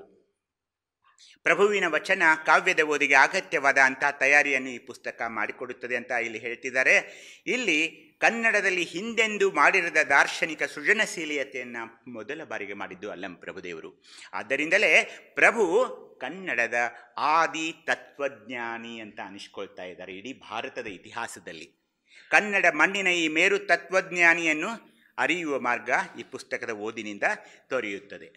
ಹಾಗೆಯೇ ಈ ಧರ್ಮದ ಬಗ್ಗೆ ಈ ವೀರಶೈವ ಲಿಂಗಾಯತ ಅಂತ ಮಾತಾಡ್ತಿರ್ತಾರೆ. ನನಗೊಂದು ಪುಸ್ತಕ ಸಿಕ್ತು ನಾನು ನೆಟ್ನಲ್ಲಿ ಹುಡುಕಾಡಿದಾಗ. ಇದು 1933ರಲ್ಲಿ ಒಬ್ಬ ಇಂಗ್ಲೀಷ್ ಲೇಖಕ ಬರೆದಿದ್ದ ಪುಸ್ತಕ ಬಂಧುಗಳೇ. ಆರ್ಥೂರ್ ಮೈಲ್ಸ್ ಅಂತ ಅವನು ಬರೀತಾನೆ ದಿ ಲ್ಯಾಂಡ್ ಆಫ್ ಲಿಂಗಮ್. ಅವನು ಕಾಶ್ಮೀರದಿಂದ ಹಿಡಿದು ಕನ್ಯಾಕುಮಾರಿವರೆಗೆ ಇದು ಹೇಗಿದೆ, ಇದು ಇಲ್ಲಿ ಸಂಪ್ರದಾಯಗಳು ಹೇಗಿವೆ, ಇಲ್ಲಿ ಧರ್ಮಗಳು ಹೇಗಿವೆ, ಇಲ್ಲಿ ಜನ ಹೇಗಿದ್ದಾರೆ, ಅವ್ರು ಏನು ಫಾಲೋ ಮಾಡ್ತಾರೆ, ಏನೇನು ಪೂಜಿಸ್ತಾರೆ, ಅವರ ಪದ್ಧತಿಗಳು. ಅಲ್ಲಿ ಹೀಗೆ ಲಿಂಗಾಯಸ್ ಅಂದರೆ ಅವ್ರು ಲಿಂಗಗಳನ್ನ ಪೂಜೆ ಮಾಡ್ತಾರೆ. ಅವ್ನು ನೋಡ್ರಿ 1933ರಲ್ಲಿ ಬರೀತಾರೆ, ಇನ್ the teachings of the founder Basava. ಅವನು ಯಾರು ಪಂಚಾಚಾರ್ಯ ಬಗ್ಗೆ ಇಲ್ಲಿ ಪ್ರಸ್ತಾಪ ಮಾಡ್ತಾ ಇಲ್ಲ. ಈ ಎಲ್ಲ ಲಿಂಗಾಯತರು ನಾನು ನೋಡಿದ ಹಾಗೆ ಬಸವಣ್ಣ ಅಂತ ಒಬ್ರು ಯಾರೋ ಹಿಂದೆ ಆಗೋಗಿದ್ದಾರೆ ಅವ್ರ ಗುರುಗಳು, ಅವ್ರು ಹೇಳಿದ್ದನ್ನೇ ಅವರು ಫಾಲೋ ಮಾಡ್ತಾರೆ ಅಂತ ಬರೀತಾನೆ. ಇದನ್ನು ನಾವು ಅರ್ಥ ಮಾಡ್ಕೋಬೇಕು. ಒಬ್ಬ ಇಂಗ್ಲಿಷ್ ಆಥರ್, ಆಂಗ್ಲ ಭಾಷೆಯವರು ಆ ಥರ ಎಲ್ಲ ಯಾರೋ ಹೇಳಿದ್ರು ಅಂತ ಬರೆಯೋ ಜನ ಅಲ್ಲ ಅವರು. ಸೊ ಒಂದು ಸತ್ಯವನ್ನು ಬರೀತಾನೆ. In the teachings of the founder Basava we learn that the humble hut of the pariah if it contains the sacred lingam is above the most magnificent palace in the world. ಆ ಲಿಂಗವೇ ಅವರಿಗೆ ಒಂದು ಅಂಗವೇ ಲಿಂಗ ಅಂತೀವಲ್ಲ, ಅರಮನೆಯಾಗಿದೆ ಅಂತ ಆ ಪುಸ್ತಕದಲ್ಲಿ ಆತ ಬರೀತಿದ್ದಾನೆ. ಹೀಗಾಗಿ ಈ ಪುಸ್ತಕದಲ್ಲಿ ಹೀಗೆ ಅನೇಕ ಲಿಂಗಾಯತ ಅದು ಜಂಗಮ ಇರ್ಬೋದು, ಪ್ರಸಾದ ಇರ್ಬೋದು, ಇದ್ರ ಬಗ್ಗೆ ಎಲ್ಲ ಬರೀತಾ ಹೋಗ್ತಾನೆ ಅವನು. ಅದರಿಂದ ನನಗೇನು ತೋರಿಸ್ಬೇಕಾಗಿತ್ತಂದರೆ 1933ರಲ್ಲಿ ಒಬ್ಬ ಆಂಗ್ಲ ಸಾಹಿತಿ ಎಲ್ಲಿ ತನಕ ಬರೀತಾನಂದರೆ, ನಮ್ಮ ಲಿಂಗಾಯತರಲ್ಲಿ ನಿಧನರಾದಾಗ ಬೇರೆ ಹಿಂದೂ ಧರ್ಮದ ಪರಂಪರೆಯಲ್ಲಿರುವಂತೆ ನಮ್ಮನ್ನು ಸುಡೋದಿಲ್ಲ, ನಮ್ಮಲ್ಲಿ ಏನು ಮಾಡ್ತಾರೆ, ಇದು ಒಂದು ನಾವು ನೆನ್ಪಿಟ್ಕೋಬೇಕು. ನಮ್ಮನ್ನು ಯಾಕೆ ಹೂಳ್ತಾರೆ, ನಾವು ಹಿಂದೂ ಧರ್ಮದ ಇವರೇ ಆಗಿದ್ದರೆ. ಅದಕ್ಕೆ after the death the corps is placed in sitting position. ಲಿಂಗ ಪೂಜೆ ಮಾಡಿಕೊಳ್ಳುವಂತಹ ಅವಸ್ಥೆಯಲ್ಲಿಯೇ ನಮ್ಮನ್ನು ಯಾಕಲ್ಲಿ ಕೂಡಿಸ್ತಾರೆ ಅಂದರೆ ಅದನ್ನು ಬರೀತಾನೆ ಅವನು. After death the corps is placed in sitting position ಅಂತ ಬರೀತಾನೆ. ನಮ್ಮನ್ನು ಮಲಗಿಸಿ, ವಿವಾಹ ಆಗಿರ್ದಿದ್ರೆ ಅಷ್ಟೇ, ಅದೇನೋ ಅವಿವಾಹಿತರಷ್ಟೇ ಮಲಗಿಸ್ತಾರೆ, ಇಲ್ಲರೆ ಉಳಿದವ್ರಿಗೆಲ್ಲ ಆ ಕೈಯಲ್ಲಿ ಲಿಂಗವನ್ನು ಕೊಟ್ಟು ವಿಭೂತಿ ಹಾಕಿ ಕೂಡಿಸ್ತಾರೆ. Unless he or she was married unmarried ಇದೆಲ್ಲ ಬರುತ್ತೆ, ಅದೆಲ್ಲ ನಿಮ್ಗೆ ಗೊತ್ತು. ಅದಕ್ಕೆ ನಾನು ಹೇಳ್ತಾ ಇದ್ದೆ, ಮುಂದೆ ವಚನ ಸಾಹಿತ್ಯವನ್ನು ವಿಶ್ವದಾದ್ಯಂತ ಪ್ರಸಾರ ಮಾಡೋಕ್ಕೆ ನಂತರ ಇತ್ತೀಚಿನ ದಿನಗಳಲ್ಲಿ ಶುರುವಾದವು. ಆ ನಿಟ್ಟಿನಲ್ಲಿ ನಿಮಗೆ ನೆನಪಿದೆ, ನಮ್ಮ ವಿಶ್ವ ಕಲ್ಯಾಣ ಸಂಸ್ಥೆ ಬೆಂಗಳೂರು ಮಾತೆ ಮಹಾದೇವಿಯವರು, ಲಿಂಗಾನಂದ ಸ್ವಾಮಿಗಳು ಇರ್ಬೋದು, ವಿವಿಧ ವಿಶ್ವವಿದ್ಯಾಲಯಗಳಿರ್ಬೋದು, ನಿಮ್ಮ ಕರ್ನಾಟಕ ಇಲ್ಲಿಯ ವಿಶ್ವವಿದ್ಯಾಲಯ, ಬೆಂಗಳೂರು ಇರ್ಬೋದು, ಮೈಸೂರು ಇರ್ಬೋದು, ಅನೇಕ ವಿಶ್ವವಿದ್ಯಾಲಯಗಳು, ನಾನು ಯಾರ ಹೆಸರನ್ನು ತಗೊಳ್ಳಲ್ಲ, ಎಲ್ಲರೂ ವಚನ ಸಾಹಿತ್ಯದ ಪ್ರವರ್ಧನೆಗಾಗಿ, ಪ್ರಕಟಣೆಗಾಗಿ ಸಾಕಷ್ಟು ಕೆಲಸ ಮಾಡಿದ್ದಾರೆ. ಮಠಗಳು ಮಾಡಿದ್ದಾರೆ, ಮಠದ ಸಂಸ್ಥೆಗಳು ಮಾಡಿದ್ದಾರೆ. ಆದರೆ ನಾನು ಇಲ್ಲಿ ಬಂದಿದ್ದೀನಿ ಅಂತ ಹೇಳಿ ಬಸವ ಸಮಿತಿ ಬಗ್ಗೆ ಮಾತಾಡ್ತಾ ಇಲ್ಲ. ಬಸವ ಸಮಿತಿ ಏನು ಮಾಡಿದೆ ಅನ್ನೋದನ್ನು ನಾವು ನೋಡಬೇಕು. ಯಾಕಂದರೆ ನನಗನ್ಸಿದ ಮಟ್ಟಿಗೆ, ನನ್ನ ವೈಯಕ್ತಿಕ ನಿಲುವಿನಲ್ಲಿ ವಚನ ಸಾಹಿತ್ಯದ ಬಗ್ಗೆ, ಈ ಬಸವ ಸಾಹಿತ್ಯದ ಬಗ್ಗೆ, ಶರಣರ ಸಾಹಿತ್ಯದ ಬಗ್ಗೆ ಬಸವ ಸಮಿತಿ ಎಷ್ಟು ಕೆಲಸ ಮಾಡಿದೆಯಲ್ಲ, ಬೋತ್ ನ್ಯಾಷನಲಿ ಆ್ಯಂಡ್ ಇಂಟರ್ನ್ಯಾಷನಲಿ, ಯಾಕೋ ಅಷ್ಟು ಜನಸಾಮಾನ್ಯರಲ್ಲಿ ಕಂಡು ಬರಲಿಲ್ಲ. ಅದಕ್ಕೆ ನಾನು ಏನು ಮಾಡಿದೆ, ಇದೇ ವೇದಿಕೆಯನ್ನು ಬಳಸಿಕೊಂಡು ಆ ಬಸವ ಸಮಿತಿ ಏನು ಮಾಡಿರಬಹುದು, ಯಾಕೆ ಅಧ್ಯಯನ ಮಾಡಬಾರ್ದು ನಾವು ಸ್ವಲ್ಪ, ಅದನ್ನು ನಿಮ್ಗೆ ಹೇಳಿ ನಾನು ಮತ್ತೆ ನನ್ನ ವಿಷಯವನ್ನು ಮುಂದುವರಿಸ್ತೀನಿ. ಇದು ಎಲ್ಲಿಂದ ಆರಂಭವಾಯಿತು? ಬಸಪ್ಪ ದಾನಪ್ಪ ಜತ್ತಿಯವರು, ನಮ್ಮ ಉಪರಾಷ್ಟ್ರಪತಿಗಳು, ಅವ್ರ ತಲೆಯಲ್ಲಿ ಹೊಕ್ಬಿಟ್ರು. ಅವ್ರ ಹೆಸರೇ ಬಸಪ್ಪ, ಅವರು ಬಸವಣ್ಣನ ಸಾಹಿತ್ಯವನ್ನು ಅಪ್ಪಿಕೊಂಡ್ಬಿಟ್ರು. ಅವರ ಜೊತೆಗೆ ಅನೇಕ ನಾವು ಪ್ರಾತಸ್ಮರಣೀಯರು ಅವರೆಲ್ಲ, ಅವ್ರನ್ನಿಲ್ಲದೆ ನಾವು ಅವ್ರ ಹೆಸರುಗಳನ್ನು ತೊಗೊಳ್ಬೇಕಾ ನಮ್ಮ ಮೈ ಪುಳುಕಾಗುತ್ತೆ. ನಮ್ಮ ಸಿದ್ದಯ್ಯ ಪುರಾಣಿಕರಿರ್ಬೋದು, ಬಸವನ ಬೆಳಕೆ ಎಲ್ಲಾಡಿ ಬಂದೆ, ಭಾರತ ದೇಶವನ್ನೆಲ್ಲ ನಾನು ಸುತ್ತಾಡಿ ಬಂದೆ ಅಂತ ಬರೆದಂಥ ಮಹಾಕವಿ ಸಿದ್ದಯ್ಯ ಪುರಾಣಿಕ ಅಥವಾ ಕಾವ್ಯಾನಂದರು. GS ಶಿವರುದ್ರಪ್ಪನವರು, Annadanayya ಪುರಾಣಿಕರವರು, they ಜವರೇಗೌಡವರು, D C Pavate ನಮ್ಮ ಉಪಕಲ್ಪತೆಗಳು ಇಲ್ಲಿದ್ರಲ್ಲ ಕರ್ನಾಟಕ ವಿಶ್ವವಿದ್ಯಾಲಯದಲ್ಲಿ, ಅವರೆಲ್ಲ ಕೂಡಿಕೊಂಡು ಒಂದು ಬಸವ ಸಮಿತಿ ಅಂತ ಬೆಂಗಳೂರಿನಲ್ಲಿ ಆರಂಭಿಸಿದರು. ಅಪ್ರಕಟಿತ ಸಾಹಿತ್ಯ ಪ್ರಕಟಣೆ, ವಿಮರ್ಶಾತ್ಮಕ ಲೇಖನಗಳು, ಹೊಸ ವೈಚಾರಿಕ ಪ್ರಜ್ಞೆಯ ಸಾಹಿತ್ಯ, ಹೊಸ ಸಂಶೋಧನೆಗಳ ಲೇಖನಗಳನ್ನು ಅವರು ಪ್ರಕಟಿಸಲು ಆರಂಭಿಸಿದರು. ಅವರ ಜೊತೆಗೆ doctor C M Kundgol, doctor T G Prabhashankar ಪ್ರೇಮಿ, ಹಲವಾರು ವಿದ್ವಾಂಸರು ಅಲ್ಲಿ ಜೊತೆಯಾದರು ಬೆಂಗಳೂರಲ್ಲಿ. ಅವರಿಗೆ ಯಾರು ಬಂದ್ರಿ ಈಗ? ನಮ್ಮೆಲ್ಲರಿಗೆ ಅತ್ಯಂತ ಆತ್ಮೀಯರಾದ ಅರವಿಂದ ಜತ್ತಿಯವರು ಬಂದರು.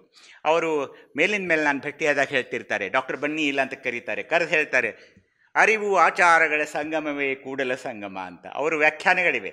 ಅರಿವು ಮತ್ತು ಆಚಾರಗಳ ಸಂಗಮವೇ ಕೂಡಲ ಸಂಗಮ ಅಂತ ಅವ್ರು ಹೇಳ್ತಿರ್ತಾರೆ. 70ರ ದಶಕದಿಂದ ವಿವಿಧ ಭಾಷೆಗಳಲ್ಲಿ ಅವರು ಪ್ರಕಟಣೆ ಮಾಡ್ತಾ ಹೋಗ್ತಾ ಇದ್ದಾರೆ.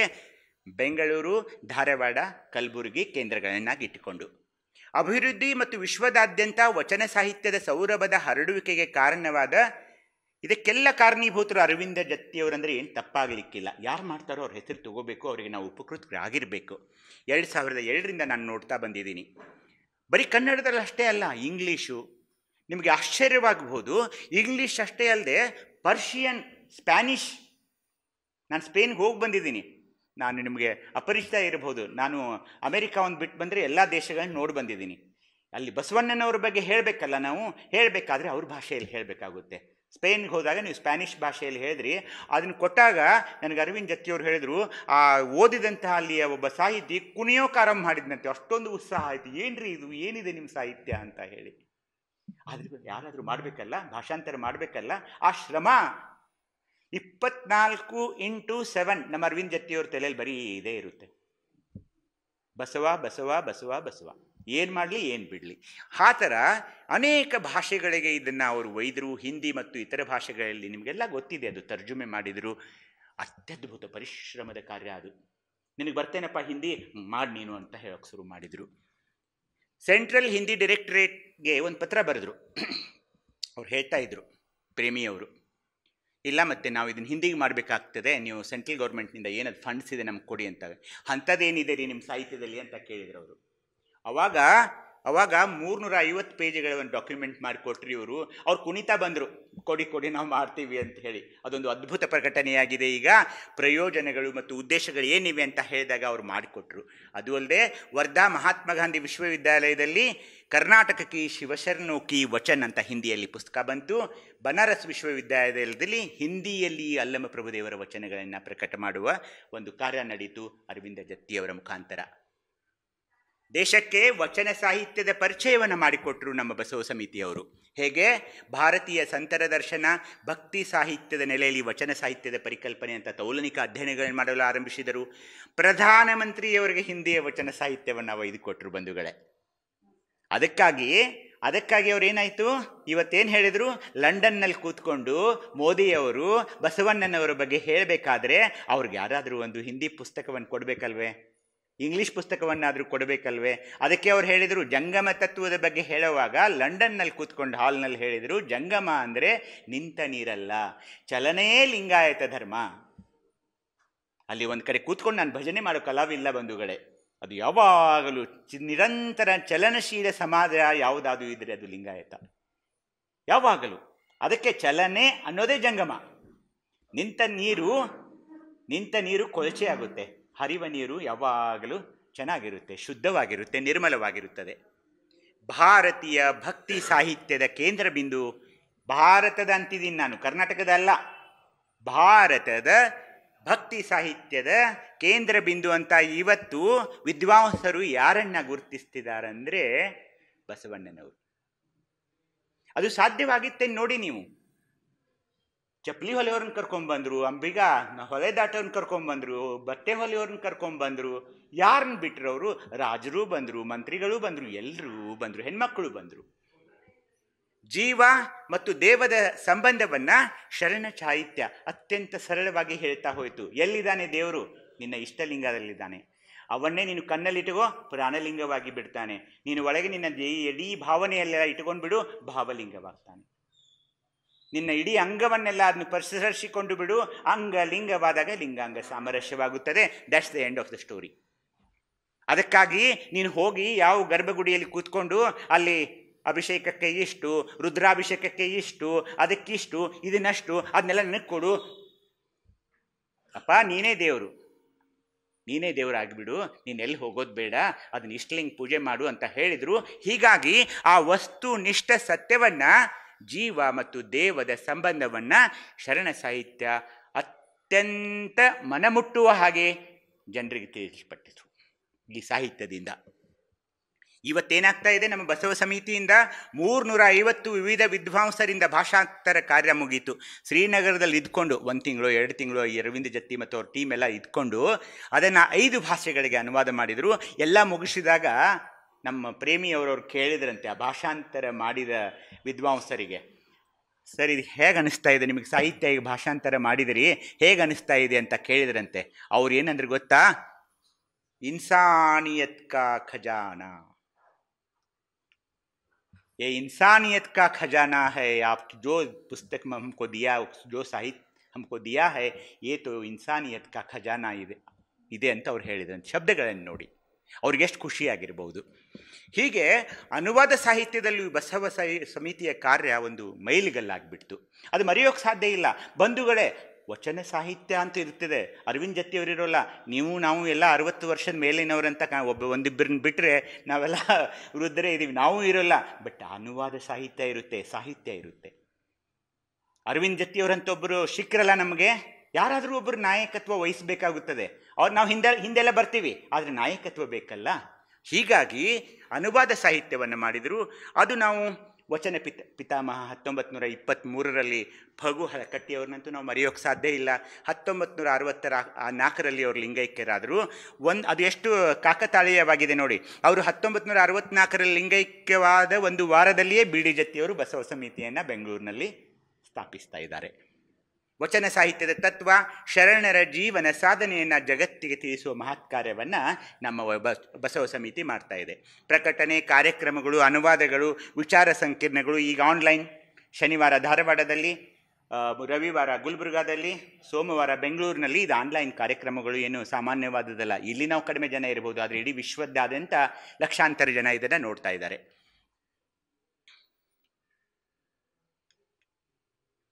ಅಷ್ಟಶತಮಾನೋತ್ಸವ ಅಂತ ಮಾಡಿದ್ರು. ನಾನೆಲ್ಲ ಚಿಕ್ಕ ಪುಟ್ಟು ಇದ್ವಿ. ಹಾರ್ಡ್ ಬೌಂಡ್ ಪುಸ್ತಕಗಳು ಬಂದಿತ್ತು ಅವಾಗ ಬಸವಣ್ಣನವ್ರ ಬಗ್ಗೆ. ಬಸವಣ್ಣನವರು ಅಂತ 1965, 68 ಈ ಇದರಲ್ಲಿ ಜಚನಿಯವರು ಅವರು ಇವರೆಲ್ಲ ಕುಡ್ಕೊಂಡು ಒಂದು ಅಷ್ಟಶತಮಾನೋತ್ಸವ ಅಂತ ಮಾಡಿದರು. ಆವಾಗಲೇ ಇಂಗ್ಲೀಷ್ ಮತ್ತು ಕನ್ನಡದಲ್ಲಿ ಆ ಪುಸ್ತಕಗಳು ಬಂದವು. ಸಂಗಮ ಅಂತ ಒಂದು GS ಶಿವರುದ್ರಪ್ಪನವರ ಸಂಪಾದಕತ್ವದಲ್ಲಿ ಒಂದು ಎಲ್ಲ ನಾಡಿನ ಕವಿಗಳನ್ನು, ಲಿಂಗಾಯತ್ ಕವಿಗಳಲ್ಲ, ಎಲ್ಲ ಕವಿಗಳನ್ನು ಕರೆದು ಬಸವಣ್ಣನವರ ಬಗ್ಗೆ, ಶರಣರ ಬಗ್ಗೆ, ಶರಣೆಯರ ಬಗ್ಗೆ ಕವಿತೆಗಳನ್ನು ಬರೀರಿ ಅಂತ ಹೇಳಿ ಸಂಗಮ ಅಂತ ಒಂದು ಕಾವ್ಯ ಸಂಕಲನವನ್ನು ಆವಾಗ ತಂದರು ಬಂಧುಗಳೇ. ಕುವೆಂಪು, ಚಂದ್ರಶೇಖರ್ ಪಾಟೀಲ್, ನಿಸಾರ್ ಅಹ್ಮದ್, ಮಾಸ್ತಿ ವೆಂಕಟೇಶ್ ಅಯ್ಯಂಗಾರ್ ಅವರೆಲ್ಲ ಬಸವಣ್ಣನವರಿಗೆ ಬರೆದರು. ನೀವು ಕಾರ್ತಿಕದ ಕತ್ತಲಲ್ಲಿ ಅಂತ ಕುವೆಂಪುನವರು ಏನು ಬರೆದಿದ್ದಾರಲ್ಲ, ಆ ಕವಿತೆ ಈ ಸಂಗಮ ಕಾವ್ಯ ಸಂಕಲನಕ್ಕಾಗಿಯೇ ಬಂದಿದ್ದು. ಸಾಂಪ್ರದಾಯಿಕ ಶೋಷಣೆಗಳ ವಿರುದ್ಧ ನಡೆ ಮತ್ತು ನುಡಿಯಲ್ಲಿ ಅರಿವು, ಆಚಾರದೊಂದಿಗೆ ನಡೆದ ಶರಣರ ಆಂದೋಲನದ ಪರಿಚಯ. ಪ್ರಭು ಹೇಳ್ತಾರೆ ಅವರ ಚರ್ಚೆಯಲ್ಲಿ, ನಮ್ಮ ಬಸವ ಸಮಿತಿಯವರ ವ್ಯಾಖ್ಯಾನಗಳಿವು. ಪ್ರಭು ಅವನೊಬ್ಬ ಯುಗದ ಉತ್ಸಾಹ, ಸಿದ್ದರಾಮೇಶ್ವರ, ಬಸವಣ್ಣನ ನೆನವು ಸುಖ ಸಮುದ್ರವಯ್ಯ. ಜನಪದರೇನೆಂದರು, ಬಸವಣ್ಣ ನಿನ್ನ ಹೆಸರು ದೆಸೆ ದೆಸೆಗೆ ಶಿವ ಮಂತ್ರವಯ್ಯ ಅಂತ ಹೇಳಿದರು. ವಚನ ಸಾಹಿತ್ಯದ ಬುನಾದಿಯಲ್ಲಿ ಇವತ್ತೇನಾಗ್ತಾ ಇದೆ, ನಾಟಕ ಬಂತು, ಚಲನಚಿತ್ರ ಬಂತು, ಪ್ರಹಸನ, ಲಾವಣಿ, ಬಯಲಾಟ, ಸನ್ನಾಟ ಇತ್ಯಾದಿ ಸ್ವರೂಪಗಳು ಮೂಡಿ ಬಂದವು. ಹೇಗೆ? ಅವರವರ ಭಾವಕ್ಕೆ, ಅವರವರ ಭಕುತಿಗೆ. ವಿಶ್ವದೆತ್ತರಕ್ಕೆ ವಚನ ಸಾಹಿತ್ಯವನ್ನು ಒಯ್ಯುವಂಥ ಒಂದು ಮಹತ್ ಕಾರ್ಯವನ್ನು ಬಸವ ಸಮಿತಿ ಮಾಡಿತು. ಹೊಸ ಸಂಸತ್ತಿನಲ್ಲಿ, ಇವತ್ತೇನು ಹೊಸ ಸಂಸತ್ತಿನಲ್ಲಿ ಮಾಡಿದಾರಲ್ಲ, ಅಲ್ಲಿ ಸಹ ಅರವಿಂದ್ ಜತ್ತಿಯವರು ಬಿಡಲಿಲ್ಲ. ಇಲ್ಲಿಯೂ ನಿಮಗೆ ಹಾಗೆ ಗೊತ್ತಾಗಲಿ ಅಂತ. ಅದಕ್ಕೆ ಪ್ರಧಾನಮಂತ್ರಿಯವರು ಹೇಳಿದರು, ವಿಶ್ವದಲ್ಲಿ ನಿಂತ್ಕೊಂಡು ಮ್ಯಾಗ್ನಾ ಕಾರ್ಟ್ ಮಾಡಿದಾನೆ ಸಂಸತ್ ಅಂತ ನೀವು ಅನ್ಬೇಡಿ. 12ನೇ ಶತಮಾನದಲ್ಲಿ ಎಷ್ಟೋ ಪೂರ್ವದಲ್ಲಿ ನಮ್ಮಲ್ಲಿ ಅದಾಗಿತ್ತು. ಅದು ಅಲ್ಲದೆ ಒಂದು 70-80 ವರ್ಷಗಳ ಹಿಂದೆ ಅಮೆರಿಕಾದವರು ಹೆಣ್ಣು ಮಕ್ಕಳಿಗೆ ಹೋಟ್ ಹಾಕೋದು ಇದನ್ನು ಕೊಟ್ಟರು, ಪವರ್ಸು. ನಮ್ಮಲ್ಲಿ ನೋಡಿ ಅವಾಗ 53 ಶರಣೆಯರು ನಮ್ಮಲ್ಲಿ ವಚನಗಳನ್ನು ಬರೆದಿದ್ದಾರೆ. ಹೀಗಾಗಿ ಬಸವಣ್ಣನವರ ಸಮಾಜದ ಸರ್ವವರ್ಗದ ಪಾಲ್ಗೊಂಡ ಅನುಭವ ಮಂಟಪದ ಪ್ರಸ್ತಾಪವನ್ನು ಇವತ್ತೆಲ್ಲಿ ಬರಿತಾ ಇದ್ದಾರೆ? ಹೊಸ ಸಂಸತ್ತಿನ ಗೋಡೆಗಳ ಮೇಲೆ ಬರಿತಾ ಇದ್ದಾರೆ. India is the mother of democracy. ಹೊಸ ಸಂಸತ್ತಿಗೆ ಅನುಭವ ಮಂಟಪದ ಪರಿಚಯಾತ್ಮಕ ಪ್ರಬಂಧ ಮಂಡನೆ ಕರ್ನಾಟಕ ವಿಶ್ವವಿದ್ಯಾಲಯದಿಂದ ವಿಸ್ತಾರ ಗ್ಯಾಲರಿ, ಅದಕ್ಕೆ ಗ್ಯಾಲರಿ ಮಾಡಿದ್ದಾರೆ. ಅಲ್ಲೆಲ್ಲ ಹಚ್ಚೋಕೆ, ಈ ಫಲಕಗಳನ್ನ ಹಚ್ಚೋಕೆ, ನೀವೆಲ್ಲ ಹಚ್ಚಿದಿರಲ್ಲ ಈ ಥರ ಫಲಕಗಳನ್ನು ಹಚ್ಚೋಕೆ ಅಲ್ಲಿ ಗ್ಯಾಲರಿ ಮಾಡಿದ್ದಾರೆ. ಅಲ್ಲಿ ಇವರಿಗೆ ಕರ್ನಾಟಕ ವಿಶ್ವವಿದ್ಯಾಲಯಕ್ಕೆ ಸೆಂಟ್ರಲ್ ಗೌರ್ಮೆಂಟ್ನವರು ಒಂದು ಪತ್ರ ಬರೆದರು. ಅಲ್ಲಿ ವಿಸ್ತಾರದಲ್ಲಿ ನಾವು ಬಸವಣ್ಣನವರ ಬಗ್ಗೆ ನಿಮ್ಮ ಅನುಭವ ಮಂಟಪ ಅಂತ ಹೇಳ್ತಿದ್ರಲ್ಲ, ಅದನ್ನು ಅಲ್ಲಿ ಬರೆಯೋಕೆ ನಮಗೇನಾದರೂ ಕೊಡಿ ನೀವು ಸಾಹಿತ್ಯವನ್ನು ಅಂದಾಗ, ಇವರು ತಾಡೋಲೆಗಳು, ವಿವಿಧ ಭಾಷೆಯ ಗ್ರಂಥಗಳು, ಪ್ರಜಾಪ್ರಭುತ್ವ, ವಚನ ಸಾಹಿತ್ಯ ಎಷ್ಟಂದರೆ 35 ಪುಟದ ಒಂದು ಡಾಕ್ಯುಮೆಂಟ್ ಮಾಡಿ ಕೊಟ್ಟಾಗ ಅವರಲ್ಲಿ ಅದನ್ನು ಹಚ್ಚಿದ್ದಾರೆ. ಈಗ ಲಂಡನ್ನಲ್ಲಿ ಥೇಮ್ಸ್ ನದಿಯ ದಂಡೆಯ ಮೇಲೆ ಬಸವಣ್ಣನವರ ಮೂರ್ತಿ ಮಾಡುವಾಗಲೂ ಅವರು ನನಗೆ ನೀರಜ್ ಪಾಟೀಲ್ ತುಂಬ ಆತ್ಮೀಯರು. ಬ್ರಿಟಿಷರು ಹಾಗೆಲ್ಲ ಒಪ್ಪಲ್ರಿ ಯಾರಾದರೂ. ಈಗ ನನ್ನ ಮೂರ್ತಿ ಮಾಡಿದ್ರೆ ಅವ್ರು ಒಪ್ತಾರೇನು? ನಾನು 1 ಕೋಟಿ ರೂಪಾಯಿ ಕೊಡ್ತೀನಿ ನನ್ನ ಮೂರ್ತಿ ನಿಲ್ಲಿಸಂದ್ರೆ ನಿಲ್ಲಿಸೋ ಜನ ಅಲ್ಲ ಅವರು. ಬ್ರಿಟನ್ನಿನ ಸಂಸತ್ತಿಗೆ ಅನುಭವ ಮಂಟಪ ಅಂದರೆ ಏನು, ಶರಣರಂದ್ರೆ ಏನು, ಶರಣೆಯರಂದ್ರೆ ಏನು, ಅಲ್ಲಿ ಏನು ನಡೀತು 12ನೇ ಶತಮಾನದಲ್ಲಿ, ಅದನ್ನು ನೀವು ನಮಗೆ ಬರೆದು ಕೊಡಿ ಅಂತ ಹೇಳಿದಾಗ 500 ಪುಟಗಳ ಒಂದು ಬರೆದು ನೀರಜ್ ಪಾಟೀಲ್ ಅವರು ಕೊಟ್ಟಾಗ ಅಲ್ಲಿನ ಸಂಸತ್ತು ಬೆರಗಾಗಿ ಇಂತಹ ಒಂದು ಕೆಲಸ ಅಲ್ಲಿ ನಡೆದಿದೆ ಅಂತ ಗೊತ್ತಾಗಿ ಆ ಮೂರ್ತಿಯ ಪ್ರತಿಷ್ಠಾಪನೆ ಮಾಡಲು ಅನುವು ಮಾಡಿಕೊಟ್ರು. ಈಗ ಆಶ್ಚರ್ಯವಾಗಬಹುದು, ಪಾಕಿಸ್ತಾನದ ಉರ್ದು ಸಾಹಿತ್ಯ ಸಮ್ಮೇಳನದಲ್ಲಿ ನಮ್ಮ ವಚನ ಸಾಹಿತ್ಯದ ಒಂದು ಅಲ್ಲಿ ಹೇಳಿಬಿಟ್ರು, ರೆಫರೆನ್ಸ್ ಆಗಿ ಅದನ್ನು ಅಲ್ಲಿ ಹೇಳಿದರು. ಅದು ಅಲ್ಲದೆ ಹಿಂದಿ ಸಾಹಿತ್ಯ ಅಲ್ಲಿ ಹೇಳಿದರು, ವಚನ ಸಾಹಿತ್ಯ ಅಂತ ಒಂದು ಭಾರತದಲ್ಲಿದೆ ಅಂತ ಹೇಳಿ. ಜೋಹಾನ್ಸ್ಬರ್ಗ್ ಸೌತ್ ಆಫ್ರಿಕಾದಲ್ಲಿ ಮೊನ್ನೆ ಒಂದು ಸಾಹಿತ್ಯ ಸಮ್ಮೇಳನ ಆಯಿತು, ಅಲ್ಲಿಯೂ ಸಹ ವಚನ ಸಾಹಿತ್ಯದ ಬಗ್ಗೆ ಹೇಳಿದರು. ಸ್ಪಾನಿಷ್ ಸಾಹಿತ್ಯ ಸಮ್ಮೇಳನದಲ್ಲಿ ಸಹ ವಚನ ಸಾಹಿತ್ಯದ ಮಂಡನೆ ಆಗೋಕ್ಕೆ ಕಾರಣ ಬಸವ ಸಮಿತಿ. ನೀವು ಆ ಭಾಷೆಯಲ್ಲಿ ಪರಿವರ್ತನೆ ಮಾಡಿಕೊಡೋದಿದ್ರೆ ಜನ ಓದಲ್ಲ. ಆ ಒಂದು ಮಹತ್ ಕಾರ್ಯವನ್ನು ನಮ್ಮ ವಚನ ಇದು ಬಸವ ಸಮಿತಿ ಮಾಡಿತಲ್ಲ, ಅದಕ್ಕೆ ನಾವು ಯಾವಾಗಲೂ ಈ ಸಮಿತಿಗೆ ಚಿರಋಣಿಯಾಗಿರಬೇಕು. ನಾನು ಇವತ್ತು ಬರೋದು ಅದೇ ಕಾರಣ. ನನ್ನ ಆಸ್ಪತ್ರೆ ಬಿಟ್ಕೊಂಡು ಯಾಕೆ ಇಲ್ಲಿ ಬಂದೆ ಅಂದರೆ, ಈ ಮೂಲಕ ನಾನು ಬಸವ ಸಮಿತಿಗೆ ನನ್ನ ವಂದನೆಗಳನ್ನು, ಅಭಿನಂದನೆಗಳನ್ನು, ಧನ್ಯವಾದಗಳನ್ನು ತಿಳಿಸಬೇಕು ಅಂತ. ಹಾಗೇನೆ ವಚನ ಸಾಹಿತ್ಯದ ಮೇಲೆ ಇವತ್ತು PhD ಪಡೆದವ್ರು ಎಷ್ಟು ಗೊತ್ತಾ? 1000. ಆಶ್ಚರ್ಯವಾಗೋದಿಲ್ವೇ? 1000 ಜನ PhD ಪಡಿತಾರೆ ಇವತ್ತು ವಚನಕಾರ್ತಿಯರ ಮೇಲೆ, ವಚನಕಾರರ ಮೇಲೆ ಅಧ್ಯಯನ ಮಾಡಿ. ನೋಡಿ, ವಿವಿಧ ವಿಶ್ವವಿದ್ಯಾಲಯಗಳಿಂದ BD ಜತ್ತಿಯವರು, ಕೆ ಮುದ್ದಣ್ಣ, ಸಿದ್ದಯ್ಯ ಪುರಾಣಿ, ಕ.ರಾ. ಮಿತ್ರ, ಮಳಿಮಠ ಅವರು ತತ್ವಚಿಂತನೆಯಿಂದ ಅರಿವಿನ ಮನೆಯವರೆಗೆ ವಚನ ನಿರ್ವಚನ ಕಾರ್ಯಕ್ರಮಗಳು ಅಂದಿನಿಂದ ಇಂದಿನವರೆಗೆ ಸಾಗ್ತಾ ಬರ್ತಾ ಇವೆ. ಬನಾರಸ್ ಹಿಂದೂ ವಿಶ್ವವಿದ್ಯಾಲಯದಲ್ಲಿ ಈಗ ಜರ್ಮನಿ ಮತ್ತು ಫ್ರೆಂಚ್ ಭಾಷೆಯಲ್ಲಿ ನಮ್ಮ ವಚನ ಸಾಹಿತ್ಯ ಭಾಷಾಂತರವಾಗ್ತಾ ಇದೆ. ವಿವಿಧ ವಿಶ್ವವಿದ್ಯಾಲಯಗಳಲ್ಲಿ ಬಸವಪೀಠ ಸ್ಥಾಪನೆಯಾಗಿವೆ. ಕರ್ನಾಟಕ, ಮೈಸೂರದು ನಮ್ಮ ರಾಜ್ಯ ಬಿಡಿ, ಕುಪ್ಪಂ, ಆಂಧ್ರ ಪ್ರದೇಶದ ಕುಪ್ಪಂನಲ್ಲಿ ನಮ್ಮ ಒಂದು ಬಸವಪೀಠ ಸ್ಥಾಪಿತವಾಗಿದೆ. ರಾಜಸ್ಥಾನದಲ್ಲಿ ವಿವಿಧ ಭಾಷೆಯಲ್ಲಿ 400 ಗ್ರಂಥಗಳ ಪ್ರಕಟಣೆ ಆಗ್ತಾ ಇವೆ. ರಾಜಸ್ಥಾನದಲ್ಲಿ ಮನಸ್ಥಲಿ ಮಹಿಳಾ ವಿದ್ಯಾಲಯದಲ್ಲಿ ಈಗ ಬಸವಣ್ಣನವರು ಮತ್ತು ಮಹಿಳೆಯರು ಅಂತ ಒಂದು ಸಾಹಿತ್ಯ ಸಮ್ಮೇಳನ ಅಲ್ಲಿ ಮಾಡ್ತಾ ಇದ್ದಾರೆ. ದೇವರೊಡನೆ ಶರಣರ ಸಂಬಂಧದ ತಾತ್ವಿಕ ಚರ್ಚೆ, ಭಕ್ತಿ ಆಂದೋಲನದ ಶರಣರ ಚಳುವಳಿಯ ಪರಿಚಯ ನಾಡಿನ ಎಲ್ಲ ವಿಶ್ವವಿದ್ಯಾಲಯಗಳಲ್ಲಿ ಆಗ್ತಾ ಇದೆ. ವೈದ್ಯಕೀಯ ಅಭಿಯಂತರ ಕಾಲೇಜುಗಳಿಗೂ ನಮ್ಮ ಇವ್ರು ಬಿಡಲಿಲ್ಲ, ಅರವಿಂದ್ ಜತ್ತಿಯವರು. ನಡ್ರಿ ಇಂಜಿನಿಯರಿಂಗ್ ಕಾಲೇಜ್ಗೂ ಹೋಗೋಣ ಬನ್ನಿ, ನಾವು ವೈದ್ಯಕೀಯ ಕಾಲೇಜ್, ಮೆಡಿಕಲ್ ಕಾಲೇಜ್ಗೂ ಹೋಗೋಣ ಬನ್ನಿ ಅಂತ ಹೇಳಿ ಈಗ ಆ ಇಂಜಿನಿಯರ್ಗಳಿಗೂ ಮತ್ತು ಡಾಕ್ಟರ್ಸ್ಗಳಿಗೂ ಆ ವಿದ್ಯಾರ್ಥಿಗಳಿಗೆ ಇಲ್ಲ ನಾನು ವಚನಗಳನ್ನು ಹೇಳೋಣ. ನಮ್ಮ BLD ಯೂನಿವರ್ಸಿಟಿಗೆ ಬಂದರು, KL ಯೂನಿವರ್ಸಿಟಿಗೆ ಬಂದರು, ತಿರುಗಾಡ್ತಾ ಇರೋ ಒಬ್ಬ ಪರಿವ್ರಾಜಕ ಈ ಅರವಿಂದ್ ಜತ್ತಿ. ಹೀಗಾಗಿ ಯುವ ಜನಾಂಗದಲ್ಲಿ ವಚನ ಸಾಹಿತ್ಯದ ಪರಿಚಯ ಮಾಡುವ ಜವಾಬ್ದಾರಿಯನ್ನು ಈ ಬಸವ ಸಮಿತಿ ಈಗ ಮಾಡ್ತಾ ಇದೆ. ಚೆನ್ನಬಸವಣ್ಣ ಮತ್ತು ಇವೆರಡು ವಚನಗಳು ನಮ್ಮ ಬಸವ ಸಮಿತಿಯ ಪ್ರಾಥಮಿಕ ಪ್ರಾರ್ಥನೆಗಳಿದ್ದ ಹಾಗಿವೆ.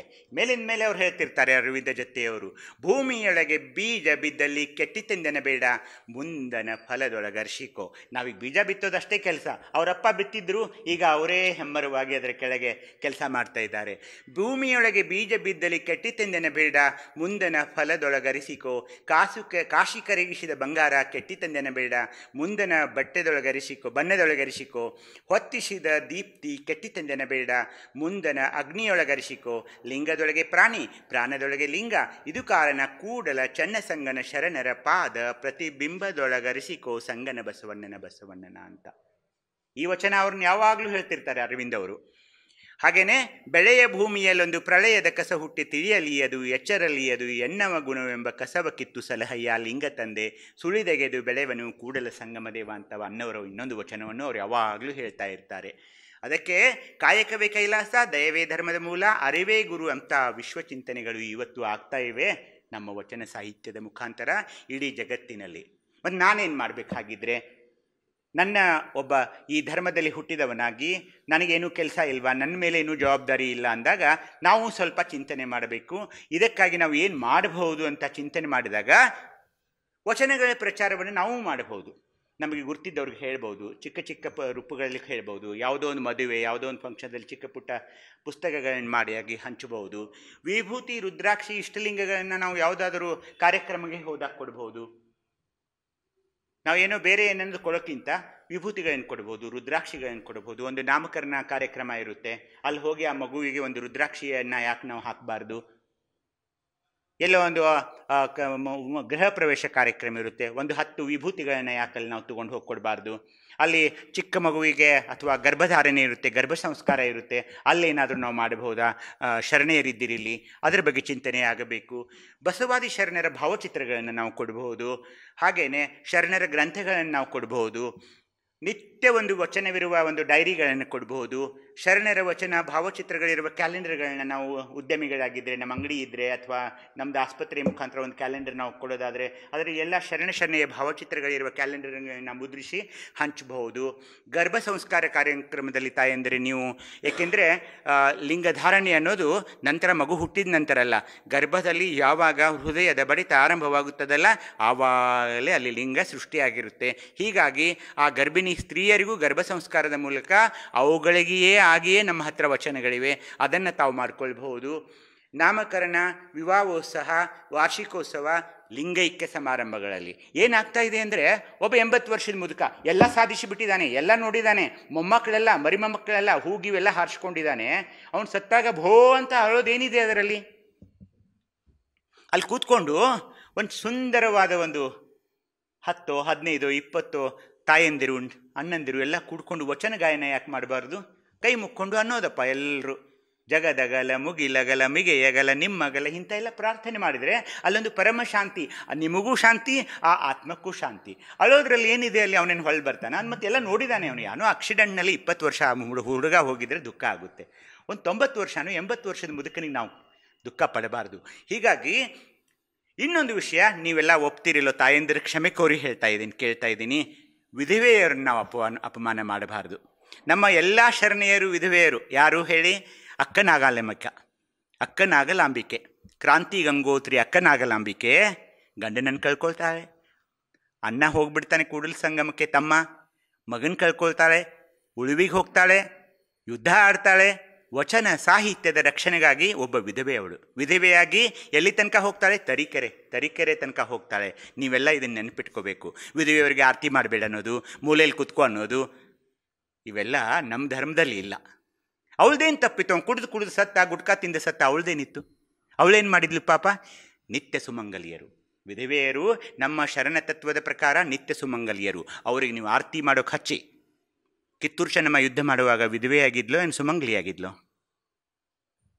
ಅದಕ್ಕೆ ವಿಧವೆ ಅನ್ನೋ ಶಬ್ದವನ್ನು ದಯವಿಟ್ಟು ಬಳಸಬೇಡಿ. ನಮ್ಮ ಶರಣ ಸಾಹಿತ್ಯದಲ್ಲಿ, ನಮ್ಮ ಶರಣ ಪರಂಪರೆಯಲ್ಲಿ ವಿಧವೆಯರು ನಿತ್ಯ ಸುಮಂಗಲಿಯರು, ಏಕೆಂದರೆ ನಮ್ಮಲ್ಲಿ ಆ ಶಬ್ದವಿಲ್ಲ. ನಮ್ಮ ಎಲ್ಲ ಶರಣೆಯರು ಅವರು ನಿತ್ಯ ಸುಮಂಗಲಿಯರು.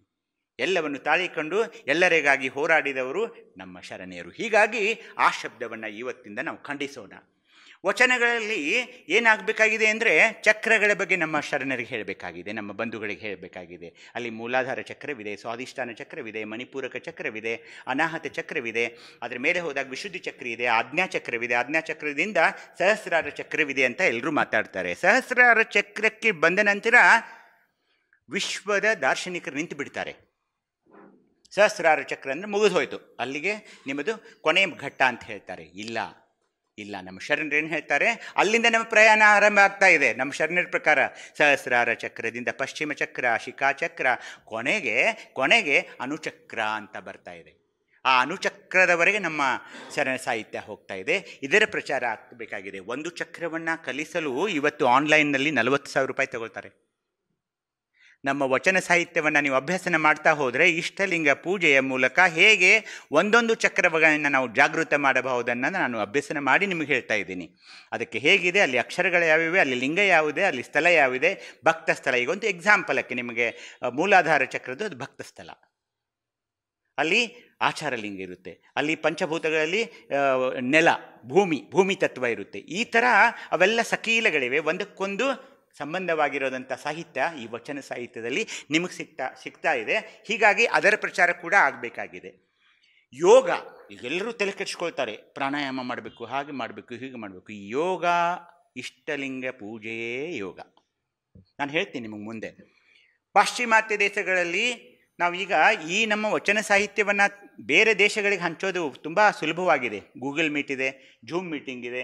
ನಾನು ಅಮೇರಿಕಾ, ಆಸ್ಟ್ರೇಲಿಯಾ, ಮೊನ್ನೆ ಇಂಡೋನೇಷ್ಯಾಕ್ಕೆ ಮಾಡಿದೆ. ನಾನು ಮುಸ್ಲಿಮ್ರಿದ್ದರು 6 ಜನ, ವಚನ ಸಾಹಿತ್ಯದ ಬಗ್ಗೆ 10 ಜನ ಇದ್ದರು.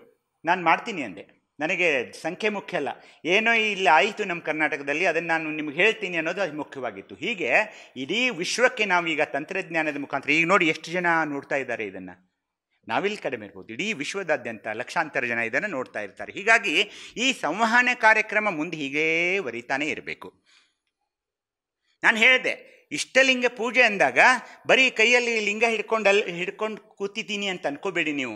ಇಷ್ಟಲಿಂಗವನ್ನು ಕೂತ್ಕೊಂಡು ನಾನು ಅದನ್ನು ನೋಟ, ಕೂಟ, ಮಾಟ ಅಂತ ಏನು ನಾವು ಶಬ್ದಗಳನ್ನು ಉಪಯೋಗಿಸ್ತೀವಲ್ಲ, ಅಲ್ಲಿ ಏನಾಗ್ತಾ ಇದೆ ಅಂದರೆ ಅಷ್ಟವಿಧ ಅರ್ಚನೆ ಮಾಡೋದು ಭಕ್ತಿ ಯೋಗ. ವಿಭೂತಿ ಧರಿಸ್ತೀರಾ, ಅದಕ್ಕೊಂದು ಪತ್ರಿನೂ ಇಡ್ತೀರಾ, ಹೂವಾದರೂ ಇಡ್ತೀರಾ, ಭಕ್ತಿಯಿಂದ ಸಮರ್ಪಣೆಯಿಂದ ನೀವು ಹೇಳ್ತೀರಲ್ಲ, ಅದಕ್ಕೆ ಭಕ್ತಿ ಯೋಗ ಆಗುತ್ತದೆ. ಮಾಡಿದ ಪೂಜೆಯ ನೋಡೋದು ತ್ರಾಟಕ ಯೋಗ. ಅದು ನಿರೀಕ್ಷೆ ಮಾಡ್ತೀರಲ್ಲ, ಹೀಗೆ ನಿರೀಕ್ಷೆ ಮಾಡಬೇಕು. ನೀವೆಲ್ಲ ಬರ್ಷನ್ ಇಟ್ಟು ಅದನ್ನು ಮಾಡ್ಕೊಳಕ್ಕೆ ಹೋಗಬೇಡಿ, ಉಪ್ಪಿಟ್ಟಿಗೆ ಹೆಸರಿಟ್ಟು ಅದನ್ನು ಮಾಡ್ಕೊಳಕ್ಕೆ ಹೋಗಬೇಡಿ, ಅದಕ್ಕೆ ಟೈಮ್ ತೆಗಿಬೇಕಾಗುತ್ತೆ.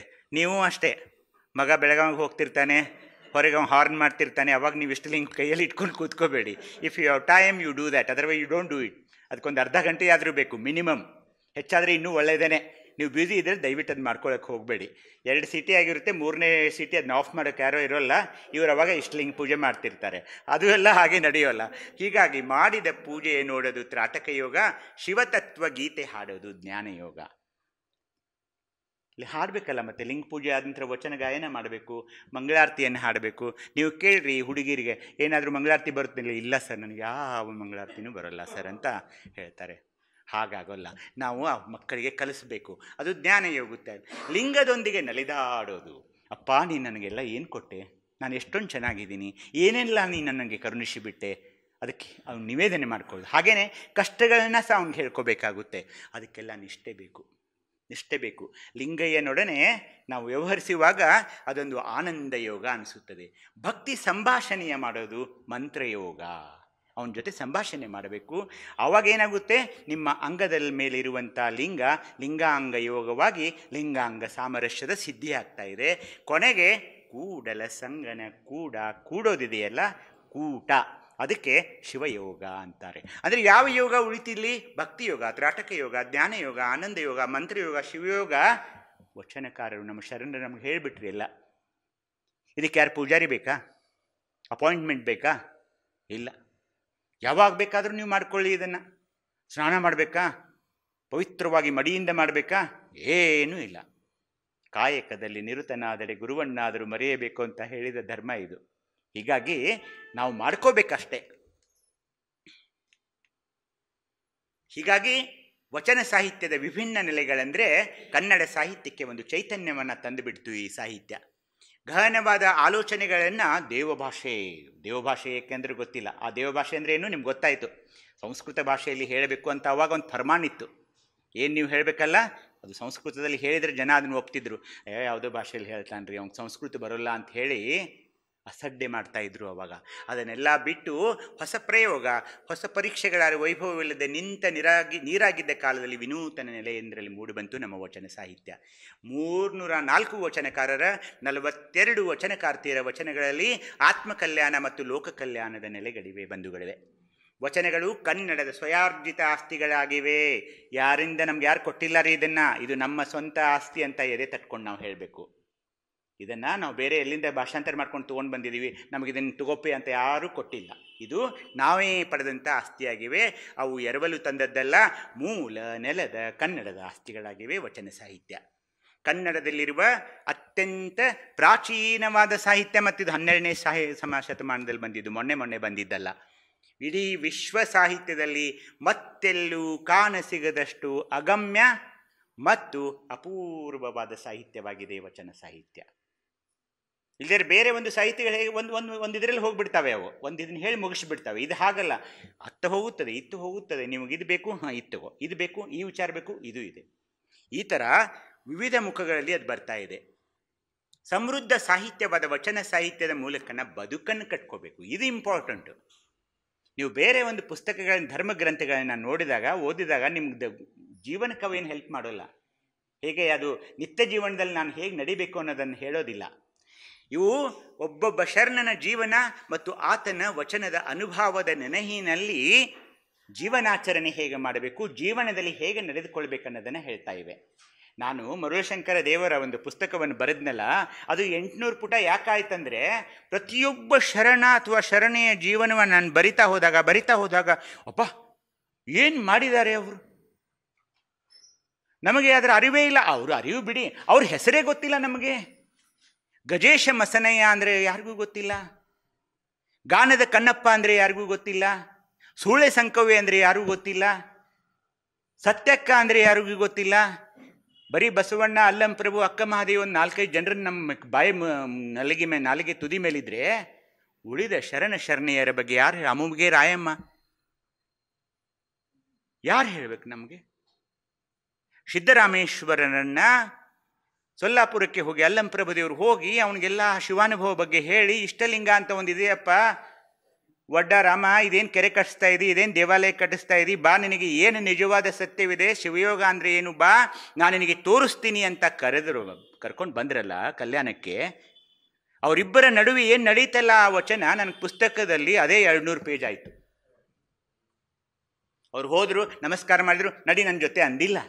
ಅವ ಹನಿ ಮೇಲಿನ ಊರಿ ಕಣ್ಣು ಅವ್ರ ಕಡೆ ಬಿಡ್ತಾನೆ, ಅವ್ರ ಕಾಲೆಲ್ಲ ಹಾಕೋತಾರೆ. ಅವೆಲ್ಲ ಆ ಚರ್ಚೆಯನ್ನು ನಾವು ಮರ್ತೀವಲ್ಲ.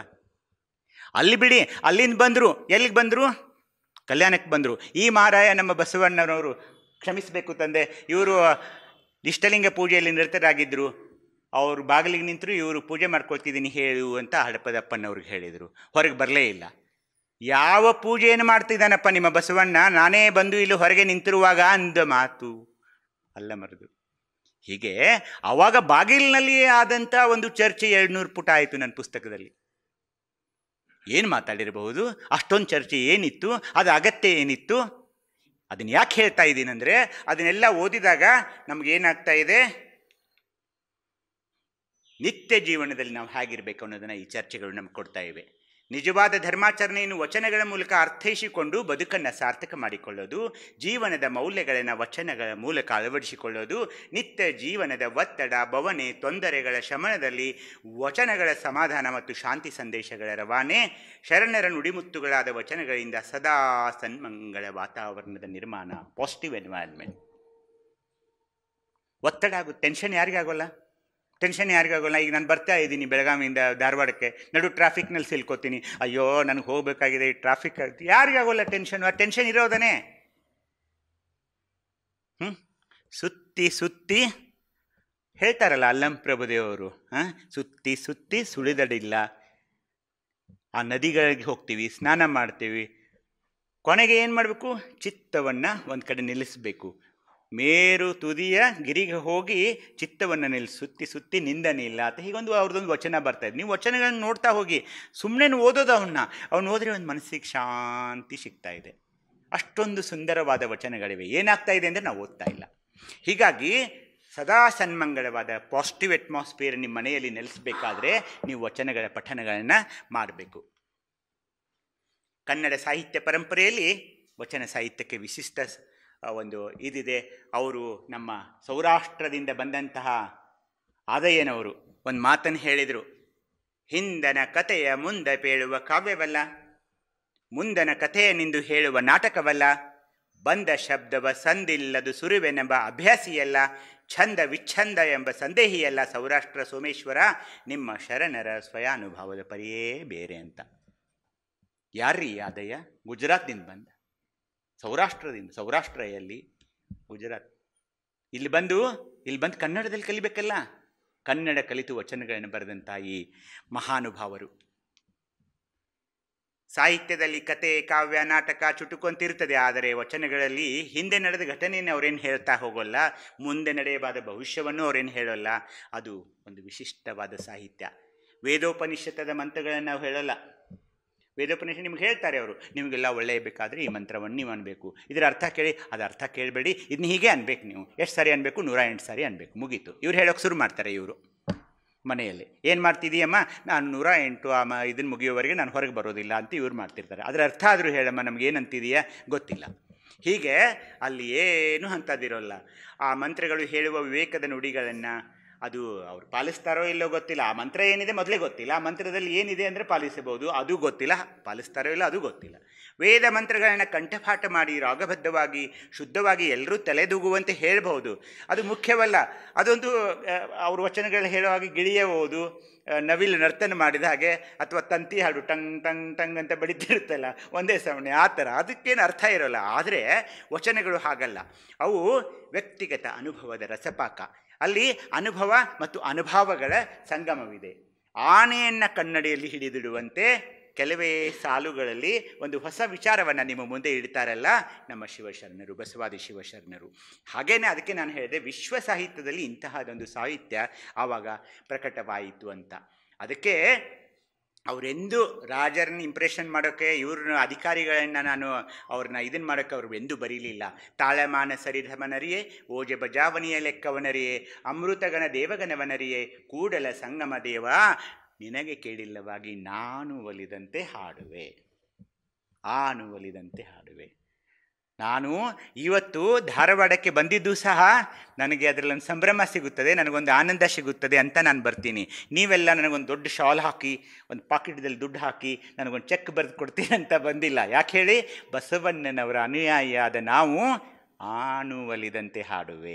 ನಮ್ಮ ಸಂಭ್ರಮಕ್ಕಾಗಿ ನಾವು ಇದನ್ನೆಲ್ಲ ಮಾಡಬೇಕೇ ಹೊರತು ಯಾರೋ ನಮ್ಮನ್ನು ಸನ್ಮಾನಿಸ್ತಾರೆ ಅಂತ ಮಾಡಿದರೆ ಆ ಶಿವಶರಣರ ಪರಂಪರೆಗೆ ಅಪಚಾರ ಬಗದಂತಾಗುತ್ತದೆ ಬಂಧುಗಳೇ. ಹೀಗಾಗಿ ನಿನಗೆ ಕೇಳಿಲ್ಲವಾಗಿ ಆನು ಒಲಿದಂತೆ ಹಾಡುವೆ ಅನ್ನೋದಿದೆಯಲ್ಲ, ಅದು ಯಾರಿಗೆ? ವಿಶ್ವ ಚೈತನ್ಯ ಶಿವನಿಗೆ. ಇವತ್ತು ನಾನು ಮಾಡ್ತಾ ಇರೋದು ಸೇವೆ, ನೀವೆಲ್ಲ ಬಂದು ನನ್ನನ್ನು ಕೇಳ್ತಾ ಇದ್ದೀರಲ್ಲ, ಇದು ನೀವು ನಾವು ಕೂಡಿ ಆ ಪರಮಶಿವಗೆ ಮಾಡ್ತಾ ಇರೋ ಒಂದು ಸೇವೆಯಾಗಿದೆ ಬಂಧುಗಳೇ. ಅವಾಗೇನಿತ್ತು? ಧರ್ಮ ಅನ್ನೋದು ಯಾರು ಮಾಡಬೇಕು? ಅವ್ರು ಹಾಕ್ಕೊಂಡರಷ್ಟೇ ಮಾಡಬೇಕು, ಅವರಷ್ಟೇ ಚಿಂತನೆ ಮಾಡಬೇಕು. ನೀವು ಮನೆಯಲ್ಲದು ಅದು ಮಾಡಬಾರ್ದಾಗಿತ್ತು. ಧರ್ಮ ಅನ್ನೋದು ಸಾಧು ಸಂತರಿಗೆ, ಸ್ವಾಮಿಗಳಿಗೆ, ವಿಶೇಷ ವ್ಯಕ್ತಿಗಳಿಗೆ ಅಷ್ಟೇ ಇತ್ತು. ಇಲ್ಲ, ಅದು ಹಾಗಲ್ಲ ಅಂಥೇಳಿ ಮನೆಗೆ ತಂದಿಟ್ರು ಇದನ್ನು. ಪೂಜೆ, ಶಿವನ ಸಾಕ್ಷಾತ್ಕಾರವನ್ನು, ಭಕ್ತಿ ಒಂದು ಸಮರ್ಪಣೆಯನ್ನು ನಾವು ಮನೆಯಲ್ಲಿ ನಿಂತ್ಕೊಂಡೆ, ಸಂಸಾರಸ್ಥರಾಗಿಯೇ, ಮದುವೆಯಾಗಿಯೇ, ಮಕ್ಕಳನ್ನು ಹಡೆದುಕೊಂಡೇ ದೇವರನ್ನು ಒಲಿಸಿಕೊಳ್ಳಬಹುದು ಅಂತ ತಾತ್ವಿಕ ವಿಚಾರಗಳನ್ನ ನಮ್ಮಲ್ಲಿ ಬಿತ್ತಿದರು ಅವರು. ಅದಕ್ಕೆ ನಾನು ಏನು ಹೇಳ್ತಿದ್ದೀನಿ, ಅವರಿಗೆ ಇವರೇನು ನಮಗೆ ಹೇಳಿದ್ರಲ್ಲ, ಇವತ್ತು ಜಗತ್ತಿನಲ್ಲಿ ಅವುಗಳಿಗೆ ಕ್ರಾಂತಿಯ ಬೀಜಗಳನ್ನು ಬಿತ್ತಿದ ಧರ್ಮವಾಗಿದೆ ಈ ಲಿಂಗಾಯತ ಧರ್ಮ. ಕ್ರಾಂತಿಯ ಬೀಜಗಳು ವಿಶ್ವ ಸಾಹಿತ್ಯದಲ್ಲಿ ಎಷ್ಟೇ ಅದ್ಭುತ ಧಾರ್ಮಿಕ ಸಾಮಾಜಿಕ ಪರಿವರ್ತನೆ ಆಗಿರಬಹುದು, ಆದರೆ ನಮ್ಮ ವಚನಗಳ ಸಿದ್ದರಾಮೇಶ್ವರ ಅದಕ್ಕೆ ಹೇಳಿದರು. ನಮ್ಮ ಸೊಲ್ಲಾಪುರದ ಸಿದ್ದರಾಮೇಶ್ವರರು 3 ಜನ ಶಿವಯೋಗಿಗಳು ಬರ್ತಾರೆ. ಇಡೀ ಜಗತ್ತಿನಲ್ಲಿ 3 ಜನ ಶಿವಯೋಗಿ ಬರ್ತಾರೆ. ಒಬ್ಬರು ಶಿವಯೋಗಿ ಸಿದ್ದರಾಮೇಶ್ವರರು, ಆ ಶಿವಯೋಗಿ ಉಪಾಧಿಯನ್ನು ಕೊಟ್ಟವರು ಅಲ್ಲಂಪ್ರಭುದೇವರವ್ರಿಗೆ. ಇನ್ನೊಬ್ಬರು ಅಥನೀಯ ಶಿವಯೋಗಿ ಮುರುಗೇಂದ್ರ ಸ್ವಾಮಿಗಳು. ಇನ್ನೊಬ್ಬ ಶಿವಯೋಗಿಗಳು ಒಂದು 100 ವರ್ಷಗಳಿಂದ ಇದ್ದಂಥ ಮುರುಗೋಡದ ಮಹಾಂತ ಪೂಜ್ಯರು. ಇವ್ರಿಗೆ 3 ಜನ ಶಿವಯೋಗಿಗಳು. ಅದರ ನಂತರ ಯಾರು ಶಿವಯೋಗಿಗಳು ಬರ್ತಾ ಇಲ್ಲ. ಹೀಗಾಗಿ ನಿಮ್ಗೆ ಅದೊಂದು ಜ್ಞಾನ ಇರಲಿ ಅಂತ ಹೇಳಿದೆ. ಅದಕ್ಕೆ ಈ ವಚನಗಳಿಗೆ ಶಿವಯೋಗಿ ಸಿದ್ದರಾಮವರು ಏನಂದರು, ಎಮ್ಮ ವಚನದೊಂದು ಪಾರಾಯಣಕ್ಕೆ ವ್ಯಾಸನದೊಂದು ಪುರಾಣ ಸಮ ಬಾರದಯ್ಯ, ಎಮ್ಮ ವಚನದ 108 ಅಧ್ಯಯನಕ್ಕೆ ಶತರುದ್ರರಾಗ ಸಮ ಬಾರದಯ್ಯ, ಎಮ್ಮ ವಚನದ ಸಾಸಿರ ಪಾರಾಯಣಕ್ಕೆ ಗಾಯತ್ರಿ 1,00,000 ಜಪ ಸಮ ಬಾರದಯ್ಯ ಅಂತ ಹೇಳಿಬಿಟ್ರು. ಆದರೂ ಏನು ಮಾಡ್ತೀವಿ ನಾವು? ಆದರೂ ಏನು ಮಾಡ್ತೀರಿ? ಗಾಯತ್ರಿ ಮಂತ್ರ ಬರ್ತೈತಲ್ರಿ. ಅವ್ರೇನು ಹೇಳಿದರು, ನಾವೇನು ಮಾಡ್ತೀವಿ? ಯಾಕೋ ನಮ್ಮ ಮನ್ಯಾಗ ಕಾಡತ್ತೈತ್ರಿ, ಅದಕ್ಕೆ ವಾಸ್ತು ನೋಡ್ತಾ ಇದ್ದೀವ್ರಿ ಅಂತ. ಆ ವಾಸ್ತು ಅವನು ಹೇಳ್ತಾನೆ, ಅಡಿಗೆ ಮನೆ ತೆಗೆದು ಈ ಕಡೆ ಇಡ್ರಿ ಅಂದ. ಅವಂದು ಹೇಳಿದ ಹಾಡು ಹಗಲಿ ಕೊಲೆ ಆಗ್ತದೆ. ಏನು ಮಾಡ್ತಾ ಇದ್ದೀವಿ ನಾವು? ಹುಡುಗಿಯ ಜಾತಕದಲ್ಲಿ ಮಂಗಳ ಗ್ರಹವಿದೆ, ಕ್ಯಾನ್ಸಲ್. ಏನು ಹುಚ್ಚರ್ರಿ, ಅವ್ರು ನಮ್ಮ ಸಲುವಾಗಿ ಜೀವ ಕೊಟ್ಟರು, ಉಳಿವಿ ತನಕ ಹೋದರು, ಬಲಿ ಕೊಟ್ಟರು. ನಾವೇನು ಮಾಡಿದ್ವಿ? ಮತ್ತದೇ ಮೂಢನಂಬಿಕೆ, ಅದೇ ಜಾತಕ, ಅದೇ ಮುಹೂರ್ತ, ಅದೇ ಮಡಿ. ಏನು ಮಾಡಬೇಕಿನ್ನು? ಇನ್ನೂ ಏನು ಮಾಡ್ಬೇಕು ಹೇಳ್ರಿ ಅವರು? ಇನ್ನೂ ಏನು ಮಾಡಬೇಕು? ನಾನು ಸೀರಿಯಸ್ ಆಗಿ ಕೇಳ್ತಾ ಇದ್ದೀನಿ. ಇವನ್ನೆಲ್ಲ ನಾವು ಯಾವಾಗ ಬಿಡೋರು? ಹುಡುಗಿ ಚೆನ್ನಾಗಿ ಒಪ್ಪಿದ್ದಾಳೆ, ಹುಡುಗ ಚೆನ್ನಾಗಿದ್ದಾನೆ, ಇಬ್ಬರೂ ಸಂಬಳ ತರ್ತಾ ಇದ್ದಾರೆ, ಇಬ್ಬರೂ ಸಾಫ್ಟ್ವೇರ್ ಇಂಜಿನಿಯರ್ ಇದ್ದಾರೆ. ಅವಳ ಜಾತಕದಲ್ಲಿ ಮಂಗಳ ಗ್ರಹವಿದೆ. ಇವ್ರಿಗೇನು ಗೊತ್ತಾಯ್ತು ಹೇಳ್ರಿ? ಮಂಗಳ ಗ್ರಹಕ್ಕೆ ನಮ್ಮ ಉಪಗ್ರಹಗಳು ಹೋಗಾಕತ್ತಾವ. ಈ ಹುಚ್ಚು ಹೇಳ್ತೈತಿ ಮಂಗಳ ಗ್ರಹ. ಅದಕ್ಕೇನು ಮಾಡಿರಿ? ಒಂದು ಬಂಗಾರ ಕಾಗಿ ಮಾಡಿ ನನಗೆ ತಂದು ಕೊಡ್ರಿ, ಅದನ್ನೆಲ್ಲ ನಾ ಪರಿಹಾರ ಮಾಡ್ತೀನಿ. ಇದು ಹೋಗಿ ಕೊಡ್ತು. ನಿಮಗೆಲ್ಲ ಬಸವ ಧರ್ಮದವ್ರು ಅನ್ನಕ್ಕೆ ಬರುತ್ತೆ? ಹೇಳಿ ನೋಡೋಣ. ತಪ್ಪಾಗ್ತದೆ.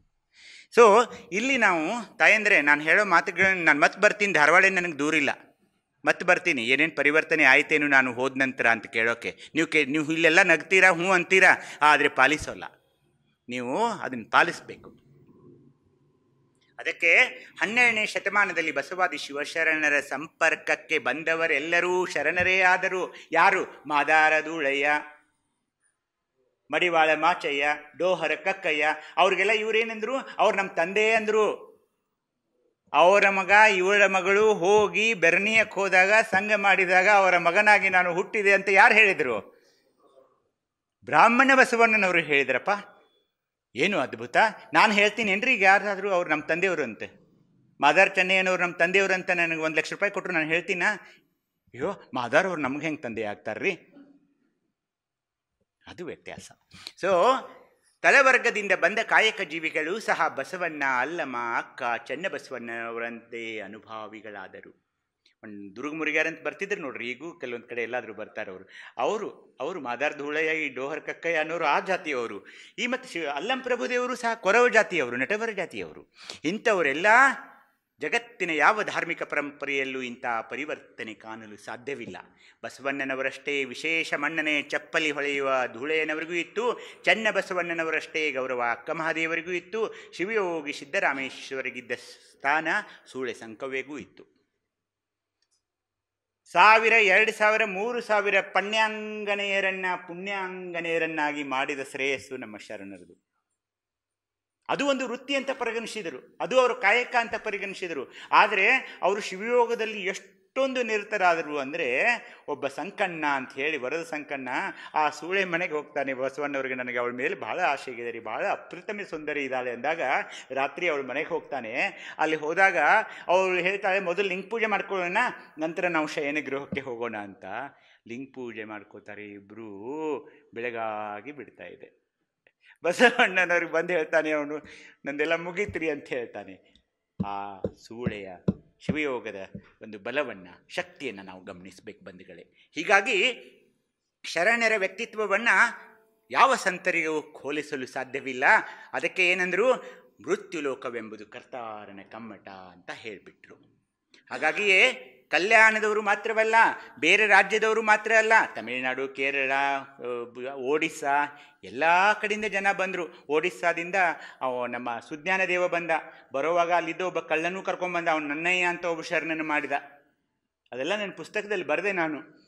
ಅದು ಬಿಡಿ, ಪಾಕಿಸ್ತಾನದಿಂದ ಅಂದರೆ ನಮ್ಮ ಅಫ್ಘಾನಿಸ್ತಾನದಿಂದ ಮರುಳಶಂಕರ ದೇವರು ಬಂದರು. ನಾನು ಇದಕ್ಕೆ ಪ್ರೇರಣೆಯಾಗಿದ್ದು ಅದೇ ಕತೆ ಅಲ್ಲಪ್ಪ. ಅಫ್ಘಾನಿಸ್ತಾನಲ್ಲಿ ಕಲ್ಯಾಣಿಯಲ್ಲಿ ಒಬ್ಬ ಮುಸಲ್ಮಾನ ಸೂಫಿ ಸಂತ ಅಲ್ಲಿಂದ ನಡಿತಾನೆ ಬರಬೇಕು. ಅವಾಗಿನ ಏರೋಪ್ಲೇನ್ ಇಲ್ಲ, ಹಡಗಿಲ್ಲ, ಏನು, ಹೇಗೋ ನಡೀತಾ ಬಂದ ಅಫ್ಘಾನಿಸ್ತಾನ ಕಾಶ್ಮೀರಕ್ಕೆ ಬಂದು, ಕಾಶ್ಮೀರದಿಂದ ಕಲ್ಯಾಣಕ್ಕೆ ಬಂದಾಗ ಇನ್ನೊಮ್ಮೆ ಯಾವಾಗಲಾದರೂ ಇದೇ ಒಂದು ವೇದಿಕೆ ಮುಖಾಂತರ ಅದ್ರ ಬಗ್ಗೆನೇ ನಾನು ನಿಮಗೆ ಒಂದು ಹೇಗೆ ನಾನು ಅದು ಬರೆದೆ, ಯಾಕೆ ಬರೆದೆ ಅನ್ನೋದು ಕೂಡ ನಾನು ಹೇಳ್ತೀನಿ ನಿಮಗೆ. ಹಾಗೆಯೇ ಬೇರೆ ಬೇರೆ ರಾಜ್ಯದಿಂದ ಜನರು ಬಂದರು ನಮ್ಮ ಕಲ್ಯಾಣಕ್ಕೆ.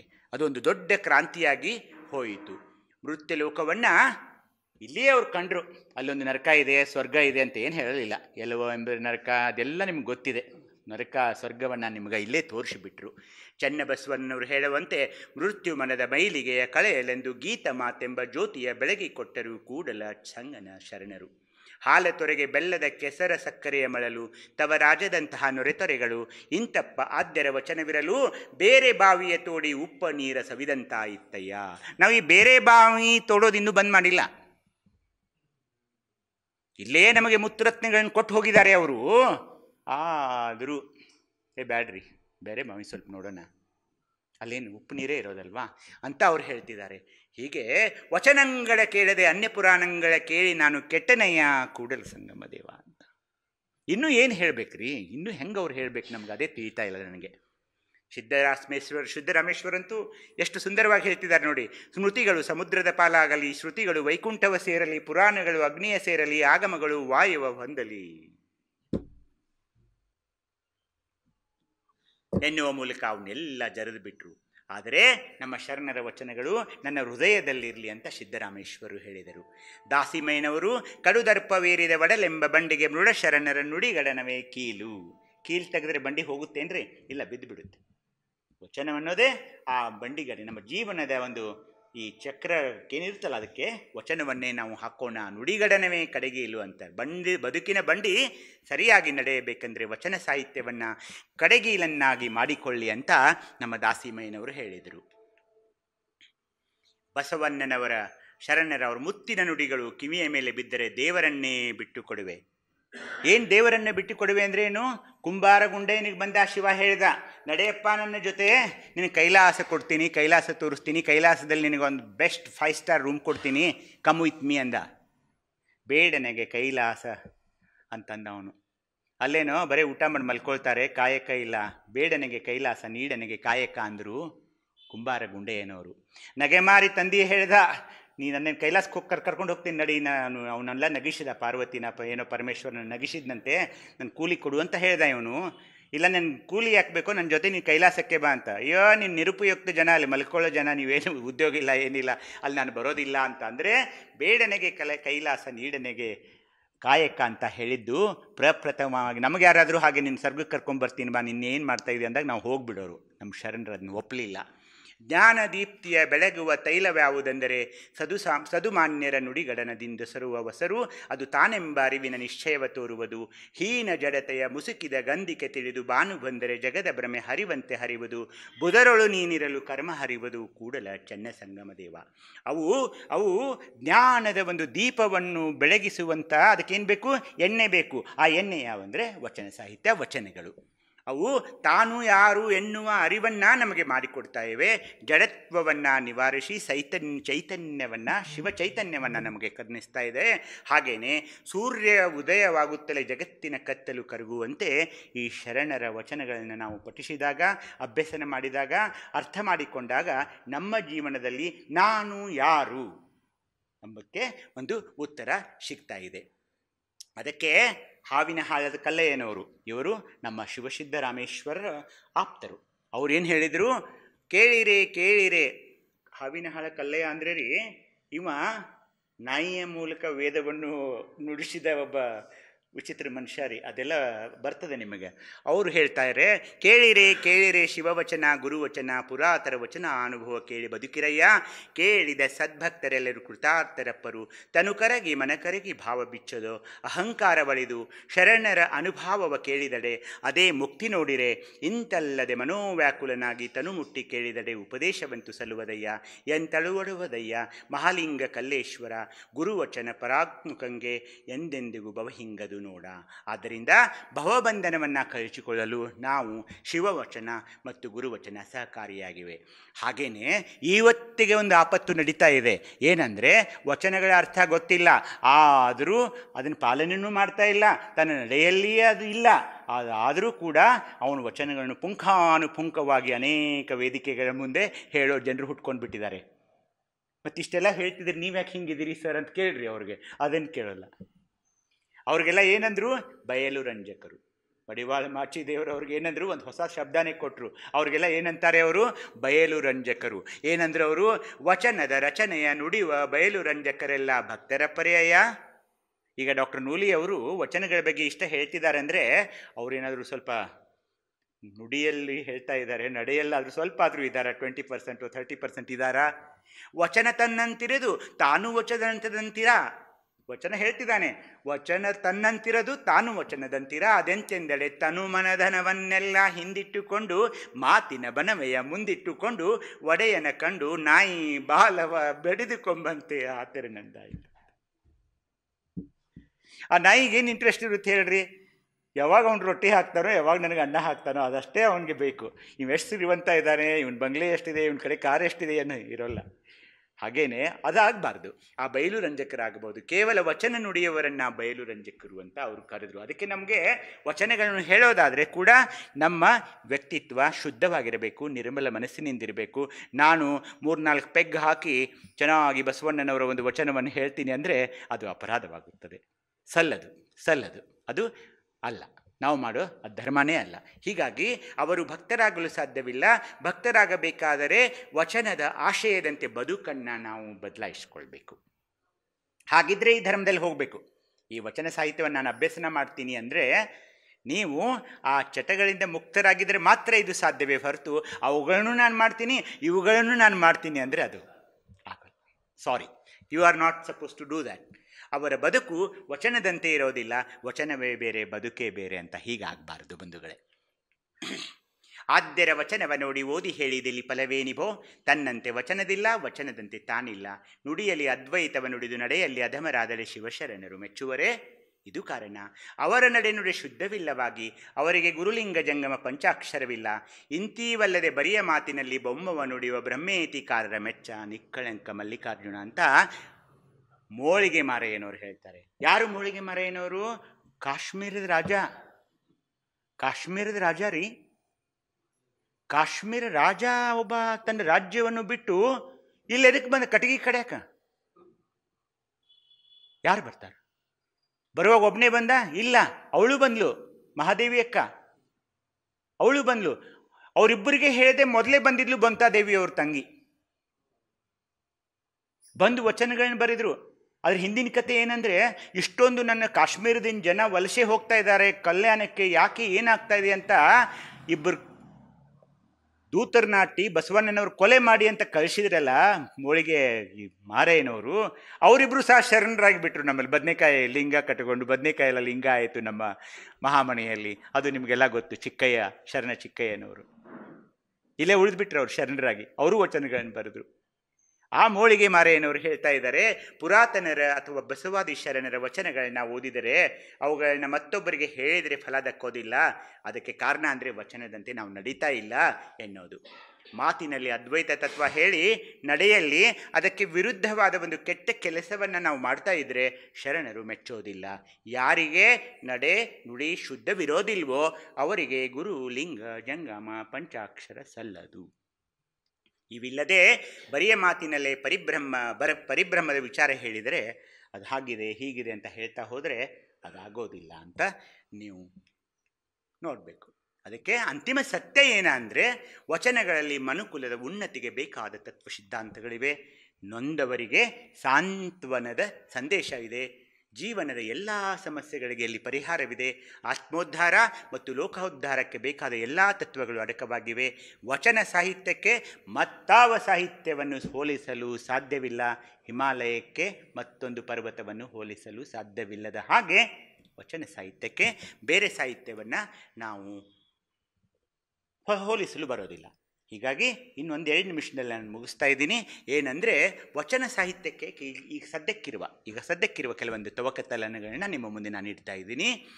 12ನೇ ಶತಮಾನದ ವಚನ ಸಾಹಿತ್ಯ ಅಲ್ಲಲ್ಲಿ ಹಂಚಿ ಹೋಗಿದ್ದು 15-16ನೇ ಶತಮಾನಗಳಲ್ಲಿ ಸಂಪಾದಿಸುವ ಪ್ರಯತ್ನ ನಡೆದು 106 ಸಂಪಾದನಾ ಕೃತಿಗಳು ಹೊರಬಂದು ಹಲವಾರು ಮಠಗಳಲ್ಲಿ ತಕ್ಕ ಮಟ್ಟಿಗೆ ರಕ್ಷಿಸಲ್ಪಟ್ಟಿತು. ಆದರೆ ದುರ್ದೈವದ ಸಂಗತಿ ಎಂದರೆ, ನೀವೆಲ್ಲರೂ ಶರಣರಿದ್ದೀರಾ, ನಾನು ಹೇಳೋದೊಂದು ಸ್ವಲ್ಪ ಗಮನವಿಟ್ಟು ಕೇಳಬೇಕು. ದುರ್ದೈವದ ಸಂಗತಿ ಎಂದರೆ ಮಠಗಳಲ್ಲಿ ಪ್ರವೇಶ ಪಡೆದ ಸಂಸ್ಕೃತ ಭಾಷೆಯಿಂದಾಗಿ, you please underline this Sanskrit ಭಾಷೆಯಿಂದಾಗಿ ಕನ್ನಡ ಭಾಷೆಯ ಈ ವಚನಗಳು ಮೂಲೆ ಸೇರಿದವು. ಈಗಲೂ ಯಾವ ಮಠಗಳು ವಚನ ಸಾಹಿತ್ಯವನ್ನೇ ಪ್ರಖರವಾಗಿ ಪ್ರಚಾರ ಮಾಡಬೇಕಾಗಿತ್ತೋ ಅಲ್ಲಿ ಸಂಸ್ಕೃತ ಪಾಠಶಾಲೆಗಳು ಉದ್ಭವವಾದವು. ಯಾವ ನಿಮ್ಮ ವಿರಕ್ತ ಪೀಠಗಳಿಗೆ ಅದು ಶಿವಯೋಗಾಶ್ರಮದಿಂದ ಒಟ್ಟುಗಳು ಬರಬೇಕಲ್ಲ, ಅವರಿಗೆ ಪ್ರಾಥಮಿಕದಿಂದ ಹಿಡಿದು ಮುಂದಿನ ಹೆಚ್ಚಿನ ವಿದ್ಯಾಭ್ಯಾಸವನ್ನೆಲ್ಲ ವಚನ ಸಾಹಿತ್ಯದ ಮೂಲಕವೇ ಅವರಿಗೆ ಕೊಡಬೇಕಾಗಿತ್ತು. ಅದು ಬಿಟ್ಟು ಏನು ಮಾಡಿದರು? ಸಂಸ್ಕೃತ ಭಾಷೆಯಲ್ಲಿ. ಹೀಗಾಗಿ ಯಾವಾಗ ಎಲ್ಲಿ ಆ ವಚನ ಸಾಹಿತ್ಯದ ತಾಡೋಲೆಗಳು ಎಲ್ಲಿ ಆ ಮಠಗಳಲ್ಲಿ ಇದ್ವೋ, ಈ ಸಂಸ್ಕೃತ ಭಾಷೆಯಿಂದಾಗಿ ಅವನ್ನೆಲ್ಲ ತೆಗೆದಿಡಪ್ಪ ಸ್ವಲ್ಪ. ಮೂಲೆ ಗುಂಪಾದವು. ಇದು ಒಂದು ಅನಾಹುತ.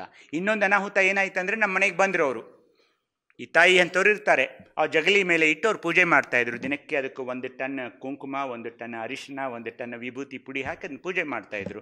ಡಾಕ್ಟರ್ ನೂಲಿ ಅವ್ರು ಹೋಗಿ, ಫಗು ಹಳಕಟ್ಟಿಯವ್ರು ಹೋಗಿ, ಅಮ್ಮ ನಾನು ಬರೀ ಜಿರಾಕ್ಸ್ ಅಂತೂ ಅವಾಗಿರಲಿಲ್ಲ, ನಾನು ಬರ್ಕೊಂಡು ಕೊಡ್ತೀನಿ, ಸ್ವಲ್ಪ ಕೊಡಮ್ಮ ಅಂದ್ರೆ, ಈ ಜಗಲಿ ಮೇಲಿಂದ ಅದು ಕೊಡೋಕೆ ಬರೋಲ್ಲ. ಅದು ನಮ್ಮ ಇದ್ರಿ, ನಮ್ಮ ತಂದೆಯವರ ಆತ್ಮಕ್ಕೆ, ನಮ್ಮ ಅವರೆಲ್ಲೂ ಅದನ್ನ ಮುಟ್ಟಬೇಡಿ ಅಂತ ಹೇಳಿದ್ದಾರೆ. ಅವರೊಂದು ಸ್ವಲ್ಪ ಜನ ಬಂದು ಅದನ್ನ ಹಾಳು ಮಾಡಿದರು. ಅದಕ್ಕೆ 1,93,000 ವಚನಗಳಲ್ಲಿ 26,000 ವಚನಗಳು ಸಿಕ್ಕಿವೆ. ಅದು ಒಂದು ದುರದೃಷ್ಟ. ಹಾಗೇನೆ ಪ್ರಾಚೀನ ಕನ್ನಡ ಸಾಹಿತ್ಯದ ಪ್ರಕಟನಾ ಕಾರ್ಯವನ್ನು ಮೊದಲು ಕೈಕೊಂಡವರು ಕ್ರೈಸ್ತ ಪಾದ್ರಿಗಳು. ನಮ್ಮ ನಾಳಲ್ಲಿ ಬಂದ್ರಲ್ಲ ಬ್ರಿಟಿಷರು, ಅವರು ಜೈನ ಪುರಾಣ ಕಾವ್ಯಗಳನ್ನು, ವೈದಿಕ ಪುರಾಣ ಕೀರ್ತನೆಗಳನ್ನು, ವೀರಶೈವ ಶಾಸ್ತ್ರ ಪುರಾಣಗಳನ್ನೆಲ್ಲ ಪ್ರಕಟಿಸಿದರು. ತಪ್ಪಿಯೂ ಕೂಡ ವಚನ ಸಾಹಿತ್ಯವನ್ನು ಅವರು ಪ್ರಕಟಿಸಲಿಲ್ಲ. ಏಕೆ ಹೇಳಿ, ಅದು ಜನಸಾಮಾನ್ಯರ ಸಾಹಿತ್ಯವಾಗಿತ್ತು, ಒಬ್ಬಂದೇ ವ್ಯಕ್ತಿಯಿಂದ ಬರೆದಿರಲಿಲ್ಲ ಅದು. ಹೀಗಾಗಿ ಅವರನ್ನು ಮುಟ್ಲೇ ಇಲ್ಲ. 20ನೇ ಶತಮಾನದಲ್ಲಿ ಅನೇಕ ವಿದ್ವಾಂಸರ, ವಿಶ್ವವಿದ್ಯಾಲಯಗಳ, ಎಸ್ಪೆಷಲಿ ಧಾರವಾಡ ಮತ್ತು ಮೈಸೂರು ಸಂಸ್ಥೆಗಳ ಫಲವಾಗಿ ಪ್ರಕಟಣೆಗೊಂಡಿತ್ತು. ಶಿವಾನುಭವ ಗ್ರಂಥಮಾಲೆ ವಿಜಾಪುರ ಡಾಕ್ಟರ್ ಫಗು ಹಳಕಟ್ಟಿಯವರದು. Kannada Adhyayana Peetha Karnataka Vishwavidyalaya Dharwad doctor R C Hiremath. ನಾನು ಡಾಕ್ಟರ್ ಆರ್ ಸಿ ಹಿರೇಮಠರನ್ನು ನಮ್ಮ ಊರಿಗೆ ಕರೆಸಿಕೊಂಡು ಊರೆಲ್ಲ ಮೆರವಣಿಗೆ ಮಾಡಿ ಪಂಪ ಮಹೋತ್ಸವಕ್ಕೆ ಅವರು ಬಂದಿದ್ದರು ನಮ್ಮ ಊರಿಗೆ. ಆರ್ ಸಿ ಹಿರೇಮಠರು ಅತ್ಯಂತ ಕೆಲಸ ಮಾಡಿದಿರ್ರಿ ವಚನ ಸಾಹಿತ್ಯದ ಬಗ್ಗೆ. ಅವರು ಸುಂಕಾಪುರವರು, ಇಲ್ಲಿ ಕೂತಂಥ ಹಿರಿಯರಿಗವ್ರದ್ದೆಲ್ಲ ಪರಿಚಯ ಇರಬಹುದು, ವಚನ ಸಾಹಿತ್ಯದ ಬಗ್ಗೆ ಅಭ್ಯಾಸ ಮಾಡಿ. ನಮ್ಮ ತೋಂಟದಾರ್ಯ ಮಠ ಗದಗದ್ದು ಅವರಿರಲಿ, ಡಾಕ್ಟರ್ ಕಲಬುರ್ಗಿ ಅವರು, ಅವ್ರ ಹೆಸರನ್ನು ಹೇಗೆ ಮರೆಯೋಕ್ಕೆ ಸಾಧ್ಯ ವಚನ ಸಾಹಿತ್ಯವನ್ನು ಮಾತಾಡುವಾಗ. ಅಂಥ ಒಂದು ಕಾರ್ಯಗಳನ್ನು ಅವರು ಮಾಡಿದರು. ಹಾಗೆಯೇ ನಾವು ಚಿಕ್ಕವರಿರುವಾಗ ಸಾವಧಾನ ಮುರುಘಾ ಮಠದಿಂದ ಬಂದಿರೋದು, ಪರಂಜ್ಯೋತಿ ಅಂತ 3,000 ಮಠದಿಂದ ಬರೋದಿರೋದು, ಇಂಥದ ಮಾಸಿಕ ಪ್ರಕಟಣೆ, ಶಿವಾನುಭವ ಪರೀಕ್ಷೆಗಳನ್ನು ಮುರುಘಾ ಮಠದವರು ಮಾಡ್ತಾಯಿದ್ರು. ಬಸವಾದಿ ಪ್ರಮಥರ ಪ್ರಭುಲಿಂಗಲೀಲೆಯ ಪ್ರವಚನ ಕಾರ್ಯಕ್ರಮಗಳ ಈ ವಚನ ಸಾಹಿತ್ಯವನ್ನು ಎಲ್ಲ ಹಳ್ಳಿಗೆ ಹಬ್ಬಿಸಿದವು. ಆದರೆ ಏನು ಮಾಡಿದರು, ಈ ಪ್ರವಚನಗಳ ಹೆಸರಲ್ಲಿ ನಡು ಜೋಕ್ ಹೇಳೋದು, ಗುಬ್ಬಿಕಾಗೆ ಕತೆ ಹೇಳೋದು, ಒಂದು ಮುದುಕಿ ಇತ್ತು, ಆ ಮುದುಕಿ ಗೂಡಿಸಲಿತ್ತು, ಅದು ಬಿತ್ತು, ಇಂಥವೆಲ್ಲ ಹೇಳಿ ವಚನ ಸಾಹಿತ್ಯದ ಗಾಂಭೀರ್ಯತೆಯನ್ನು ಕಳೆದುಬಿಟ್ರು. ಹೀಗಾಗಿ ಸ್ವಲ್ಪ ಅಲ್ಲಿ ಸೋಲಾಯಿತು. ಡಾಕ್ಟರ್ ಎಂ ಕಲಬುರ್ಗಿಯವರು ಮಾಡಿದ ಕೆಲಸ ಅನುಪಮವಾದದ್ದು. 20,000 ವಚನಗಳನ್ನು 10,000 ಪುಟಗಳಲ್ಲಿ, 15 ಸಂಪುಟಗಳಲ್ಲಿ 1993ರಲ್ಲಿ ಅವರು ಬೆಳಕಿಗೆ ತಂದರು. ನಿಮಗೆಲ್ಲ ಗೊತ್ತಿದ್ದಿದ್ದು. ಅದು ಪ್ರಕಟವಾದ ವರ್ಷದಲ್ಲಿ 5,000 ಪ್ರತಿಗಳು ಮುಗಿದು ಹೋದವು. ಅಂದರೆ ನಾವೇನು ತಿಳ್ಕೊಬೇಕಿದ್ರಿಂದ, ಜನ ಓದೋಲ್ಲ, ಜನ ತಗೊಳ್ಳಲ್ಲ, ಜನರಿಗೆ ಇಂಟ್ರೆಸ್ಟ್ ಇಲ್ಲ ಅಂತ ಮಾತಾಡ್ತಿರ್ತೀವಿ ನಾವು. ಇಲ್ಲ, ಅದು ಸುಳ್ಳು. ಇವತ್ತೇನಾಗ್ತಿದೆ ಗೊತ್ತಾ, ಈ ಬಸವ ಸಾಹಿತ್ಯ, ಬಸವ ವಚನ ಸಾಹಿತ್ಯ, ಇಂಥ ಸಂಕೀರ್ಣ ನಾವು ಮಾಡ್ತೀವಿ ಅಂದ್ರೆ ಜನ ಇಷ್ಟೊಂದು ಕೂಡ್ತಾ ಇದ್ದಾರಲ್ಲ. ಈಗ ನಾನು ನೋಡ್ತಾ ಇದ್ದೀನಿ, ನಾನೊಂದು ಸ್ವಾನುಭವದ ನೆಲೆಯಲ್ಲಿ ಅಂತ ಪ್ರತಿ ರವಿವಾರ ಬುಧವಾರ ಅವ್ರು ದಿನಾಲೂ ಮಾಡ್ತಿರ್ತಾರೆ, ನಾನು ಜಾಯ್ನ್ ಆಗ್ತೀನಿ. ಅಲ್ಲಿ 100 ಜನ ಬರ್ತಾರೆ. ಮತ್ತೊಂದು ವಚನ ಮಂದಾರ ಇದೆ ಅಂತ, ಅಲ್ಲೊಂದು 50 ಜನ ಬಂದಿರ್ತಾರೆ. ಈ ನಿರಂತರವಾದ ಇಂಥ ಕಾರ್ಯಗಳು ನಡೀತಾ ಇವೆ. ಯಾಕೆಂದರೆ ಆ ಸಾಹಿತ್ಯವೇ ಆಗಿದೆ. ಮೊದಲ ಪ್ರಕಟವಾದ ವಚನ ಕೃತಿ 1883ರಲ್ಲಿ, ನೀವು ನೆನಪಿಡಬೇಕು, ಅಪ್ರಮಾಣ ಕೂಡಲ ಸಂಗಮ ದೇವ ಅಂತ ಮುದ್ರಿಕೆಯನ್ನು ವಚನಗಳನ್ನು ಒಳಗೊಂಡ ಶಿಖಾರತ್ನ ಪ್ರಕಾಶ ಅಂತ ಮೊಟ್ಟ ಮೊದಲು ಒಂದು ವಚನಗಳ ಬಗ್ಗೆ ಒಂದು ಪುಸ್ತಕ 1883ರಲ್ಲಿ ಬಂತು. 1883ರಲ್ಲಿ 1886ರಲ್ಲಿ ಬಸವಣ್ಣನವರ ಶಟಸ್ಥಲ ವಚನ ಅಂತ ಒಂದು ಸಂಪುಟ ಬಂತು. ಒಂದು ಶತಮಾನದ ನಂತರ, 100 ವರ್ಷಗಳ ನಂತರ ಈ ವಚನ ಸಾಹಿತ್ಯದ ಇವು ಸಂಪುಟಗಳು ಬಂದವು.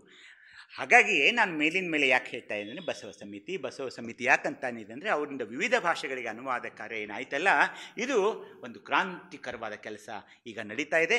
ಅದು ಭಾಳ ಅಂದರೆ ಭಾಳ ನಮಗೆ, ನಮ್ಮ ಧರ್ಮಕ್ಕೆ ಒಂದು ಉಪಕೃತವಾಗಿರ್ಬೇಕು ನಾವೆಲ್ಲ. ವಿಶ್ವಮಟ್ಟದಲ್ಲಿ ಸುತ್ತೂರು ಮಟ್ಟದ ಆಂಗ್ಲ ಭಾಷೆಯ ನಿಯತಕಾಲಿಕೆಗಳು ಬಂದವು. ಈಗಲೂ ಪಟ್ಟಭದ್ರ ಹಿತಾಸಕ್ತಿಗಳ, ಪುರೋಹಿತಶಾಹಿಗಳ, ಮತ್ತು ಅವ್ರನ್ನ ಬಿಡಿ, ಅವರಿದ್ದೇ ಇರ್ತಾರೆ, ನಮ್ಮವರೇ, ನಮ್ಮ ಒಳಗೆ ಇದ್ಕೊಂಡೇ ನಮ್ಮನ್ನು ವಿರೋಧ ಮಾಡೋರು ಇದ್ದಾರೆ. ನಮ್ಮ ಮನೆಯಲ್ಲೂ ಇದ್ದಾರೆ, ನಮ್ಮ ಪಕ್ಕದಲ್ಲೂ ಇದ್ದಾರೆ, ಅಕ್ಕಪಕ್ಕದಲ್ಲೂ ಇದ್ದಾರೆ. ಕೇಳಬೇಡ್ರೋ ಜಾತಕ, ನಾವು ಕೇಳೋರನೇ. ಮನೆ ವಾಸ್ತುಶಾಂತಿ ನೋಡಬೇಡ್ರಿ, ಇಲ್ಲಿ ನಾವು ಕೇಳೋರನ್ನೇ.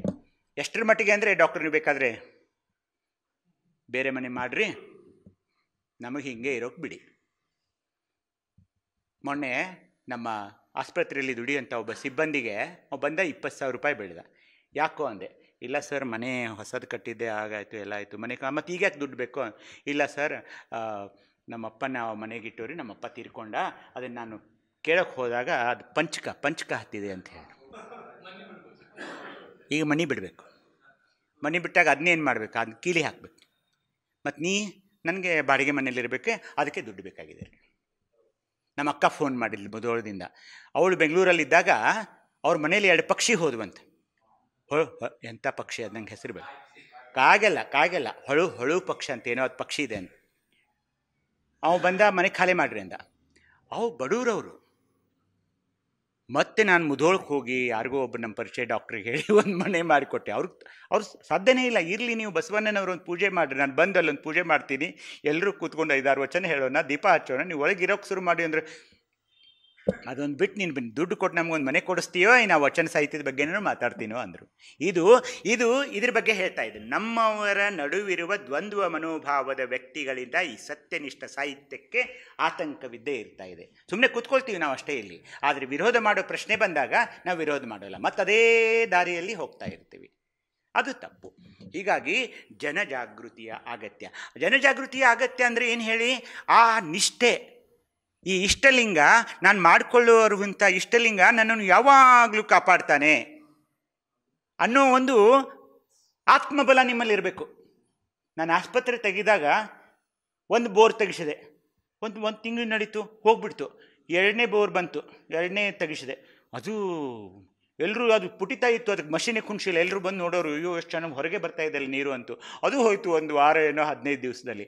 ನಾನು ಲಿಂಗ ಪೂಜೆ ಮಾಡುವಾಗ ಹೇಳಿದೆ, ನೋಡಪ್ಪ ಲಿಂಗಯ್ಯ, ನಾನೇನು ಕಬ್ಬಿಣದ ಅಂಗಡಿ ತೆಗಿತಾ ಇಲ್ಲ, ಬಟ್ಟೆ ಅಂಗಡಿ ತೆಗಿತಾ ಇಲ್ಲ, ಇಲ್ಲೊಂದು ಆಸ್ಪತ್ರೆ ಆಗೋದಿದೆ, 100 ಜನ ರೋಗಿಗಳು ಬರೋರಿದ್ದಾರೆ, ನನ್ನ ಹೆಂಡತಿ ಪ್ರಸೂತಿ ತಜ್ಞೆ, ಇಲ್ಲಿ ಹೆರಿಗೆ ಆಗೋದಿದೆ, ನೀರಿಲ್ಲದೆ ನಾನೇನು ಆಸ್ಪತ್ರೆ ಮಾಡೋಕ್ಕೆ ನಡೆಸುತ್ತಾ ಅಂದಾಗ ಒಬ್ಬರು ಅವಧೂತರು ಒಬ್ಬರು ಅವ್ರು ನೀರು ಹೇಳ್ತಿದ್ರಂತೆ. ನಂಗೆ ಅವ್ರ ಪರಿಚಯನೂ ಇಲ್ಲ, ಏನೂ ಇಲ್ಲ. ನನ್ನ ಆಸ್ಪತ್ರೆ ಎದುರಿಗೆ ನಮ್ಮನ್ನು ಕರ್ಕೊಂಬಂದ್ರೆ ಇವರೇನೋ ನೀರು ಹೇಳ್ತಾರೆ ಅಂತ. ಅವ್ರ ಕಾಲಿರಲಿಲ್ಲ, 2 ಕಾಲಿರಲಿಲ್ಲ. ಅವ್ರು ನಾವು ಹೊತ್ಕೊಂಡು ಅವ್ರು ಇಡೀ ಎಲ್ಲ, ನನ್ನ ಆಸ್ಪತ್ರೆ ತುಂಬ ದೊಡ್ಡದಿದೆ ಸ್ವಲ್ಪ, ಅದೆಲ್ಲ ಹೇಳಿದ್ರು ನೀರಿಲ್ಲ ಅಂತ ಹೇಳಿದ್ರು. ಅವಾಗ ನಾನು ಅವ್ರು ಅದನ್ನೇ ಹೇಳಿದೆ, ನಾನೆಲ್ಲ ಅಂಗಡಿ ತೆಗಿಯೋಲ್ರಿ, ನಾನು ಆಸ್ಪತ್ರೆ ತೆಗಿಯೋನಿದ್ದೇನೆ ಅಂದಾಗ, ಇನ್ನೊಮ್ಮೆ ಡಾಕ್ಟರ್ ನೀನೇ ನನ್ನನ್ನು ಹಿಂಗೆ ಹೊತ್ಕೊ ಅಂದರು, ಚಿಕ್ಕ ಮಗುವಿನ ಥರ ಎತ್ಕೊಂಡು ಎಲ್ಲ ಅಡ್ಡಾಡಿದ್ರು. ನಮ್ಮಣ್ಣ ನಾನು ಒಂದು ಕಡೆ ಹೇಳಿದ್ರು, ಆ ನೀರು ಅಂದರೆ ನಾನು ಲಿಂಗ ಪೂಜೆಯಲ್ಲಿ ಬೇಡ್ಕೊಂಡಿದ್ದೆ, ಲಿಂಗಕ್ಕೆ ನೀನು ನನಗೆ ನೀರು ಕೊಡಲೇಬೇಕು. ಹೇಗೆ ಬೇಡ್ಕೋಬೇಕು ಹೇಳಿ, ಕಣ್ಣಲ್ಲಿ ನೀರು ಬಂದು ಬೇಡ್ಕೋಬೇಕು ನೀವು. ಅದುವರೆಗೆ ಅದು ಆಗೋಲ್ಲ, ಅದು ಲಿಂಗಾಂಗ ಸಾಮರಸ್ಯ ಅನಿಸ್ಕೊಳ್ಳುತ್ತೆ. ನಾವೇನು ಮಾಡ್ತೀವಿ, ಅದು ಬೆರೆಯೋಲ್ಲ. ಆವಾಗ ಆ ಅವಧೂತರು ಹೇಳಿದ ನೀರೇನಿದೆಯಲ್ಲ, ಇವತ್ತಿನ ತನಕ ಹಾಸ್ಪಿಟಲ್ ಕಟ್ಟಿ ಈಗ 30 ವರ್ಷ ಆಯಿತು. ನೀರು ಸತತವಾಗಿ ಇದೆ ಬಂಧುಗಳೇ. ಅದಕ್ಕೆ ನಾನೇ ಹೇಳೋದು, ನಿಮ್ಮ ಲಿಂಗಯ್ಯ ಏನಿದ್ದಾನಲ್ಲ, ಅವನ ಮೇಲೆ ನಿಷ್ಠೆ ಇಡಿ. ಈ ಮನೆಯಲ್ಲಿ ನಾನು ಇರೋಣನೇ, ನಾನು ವಾಸ್ತು ಕೇಳೋಲ್ಲ, ನಾನು ಮಕ್ಕಳ ಜಾತಕವನ್ನು ನೋಡದೆ ಮದುವೆ ಮಾಡ್ತೀನಿ, ಏನಾದರೂ ಆಗಲಿ ನೀನೇ ಕಾರಣ ಅಂತ ಹೇಳಿ. ನೀವು ಯಾರಿಗೆ ಹೇಳಿ? ಇವನಿಗೆ ಹೇಳಿ, ನೀನೇ ಜವಾಬ್ದಾರಿ. ನನ್ನನ್ನು ಈ ಜೀವನದಿಂದ ವಿಮುಖನನ್ನಾಗಿ ಮಾಡಿದರೂ ನೀನೇ ಜವಾಬ್ದಾರಿ, ನನ್ನನ್ನು ಒಳ್ಳೆಯ ದಾರಿಯಲ್ಲಿ ನಡೆಸೋನು ನೀನೇ. ಆ ನಿಷ್ಠೆಯನ್ನು ನಾವು ತೋರಬೇಕಾಗ್ತಾ ಇದೆ ಬಂಧುಗಳೇ. ಆ ನಿಷ್ಠೆನೇ ಇಲ್ಲ. ಅದಕ್ಕೆ ಇಂತಹ ಒಂದು ಆತಂಕಗಳು ಇದರಲ್ಲಿ ಇವೆ. ಇಷ್ಟೊಂದು ಮಾತಾಡಿದ್ನಿ, ಎಷ್ಟು ಆ ವಿಷಯಕ್ಕೆ ನಾನು ಏನು ಕೊಟ್ಟೆ, ಏನು ನ್ಯಾಯವನ್ನು ಕೊಟ್ಟೆ ಗೊತ್ತಿಲ್ಲ. ಅಲ್ಲಿಂದ ಇಲ್ಲಿರೋ ನನ್ನ ಕರೆಸಿ ಇದೊಂದು ಅವಕಾಶ ಕೊಟ್ಟರೆ ನೀವು, ನಿಮಗೆಲ್ಲ ಶರಣಾರ್ಥಿಗಳನ್ನ ಹೇಳ್ತಾ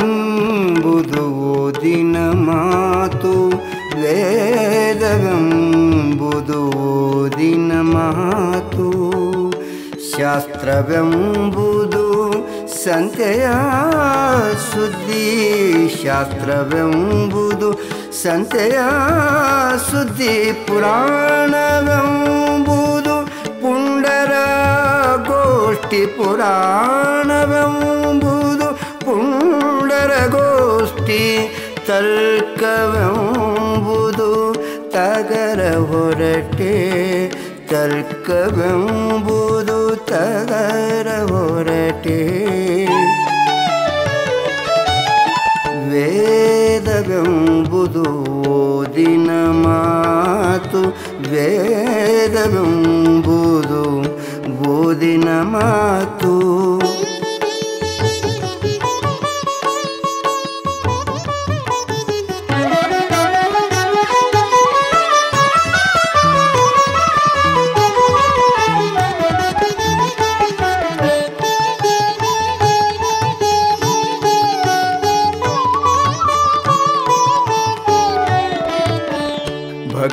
ಭಕ್ತಿಯೆಂಬುದು ತೋರಿವುಂಬಲಾಭ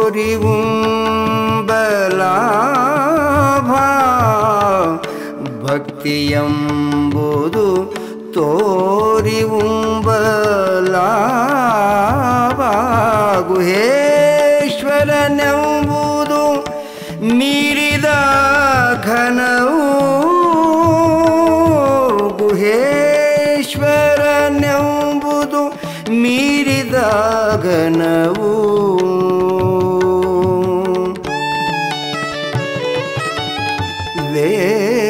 ವೇದವೆಂಬುದು ಓದಿನ ಮಾತು ವೇದವೆಂಬುದು ಓದಿನ ಮಾತು ಶಾಸ್ತ್ರವೆಂಬುದು ಸಂತೆಯ ಸುದ್ದಿ ಶಾಸ್ತ್ರವೆಂಬುದು ಸಂತೆಯ ಸುದ್ದಿ ಪುರಾಣವೆಂಬುದು ಪುಂಡರಗೋಷ್ಠಿ ಪುರಾಣವೆಂಬುದು ಪುಂಡರಗೋಷ್ಠಿ ತರ್ಕವೆಂಬುದು ತಗರ ಹೊರಟೆ ತರ್ಕವೆಂಬುದು ತಗರ ಹೊರಟೆ ವೇದವೆಂಬುದು ಓದಿನ ಮಾತು ವೇದವೆಂಬುದು ಓದಿನ ಮಾತು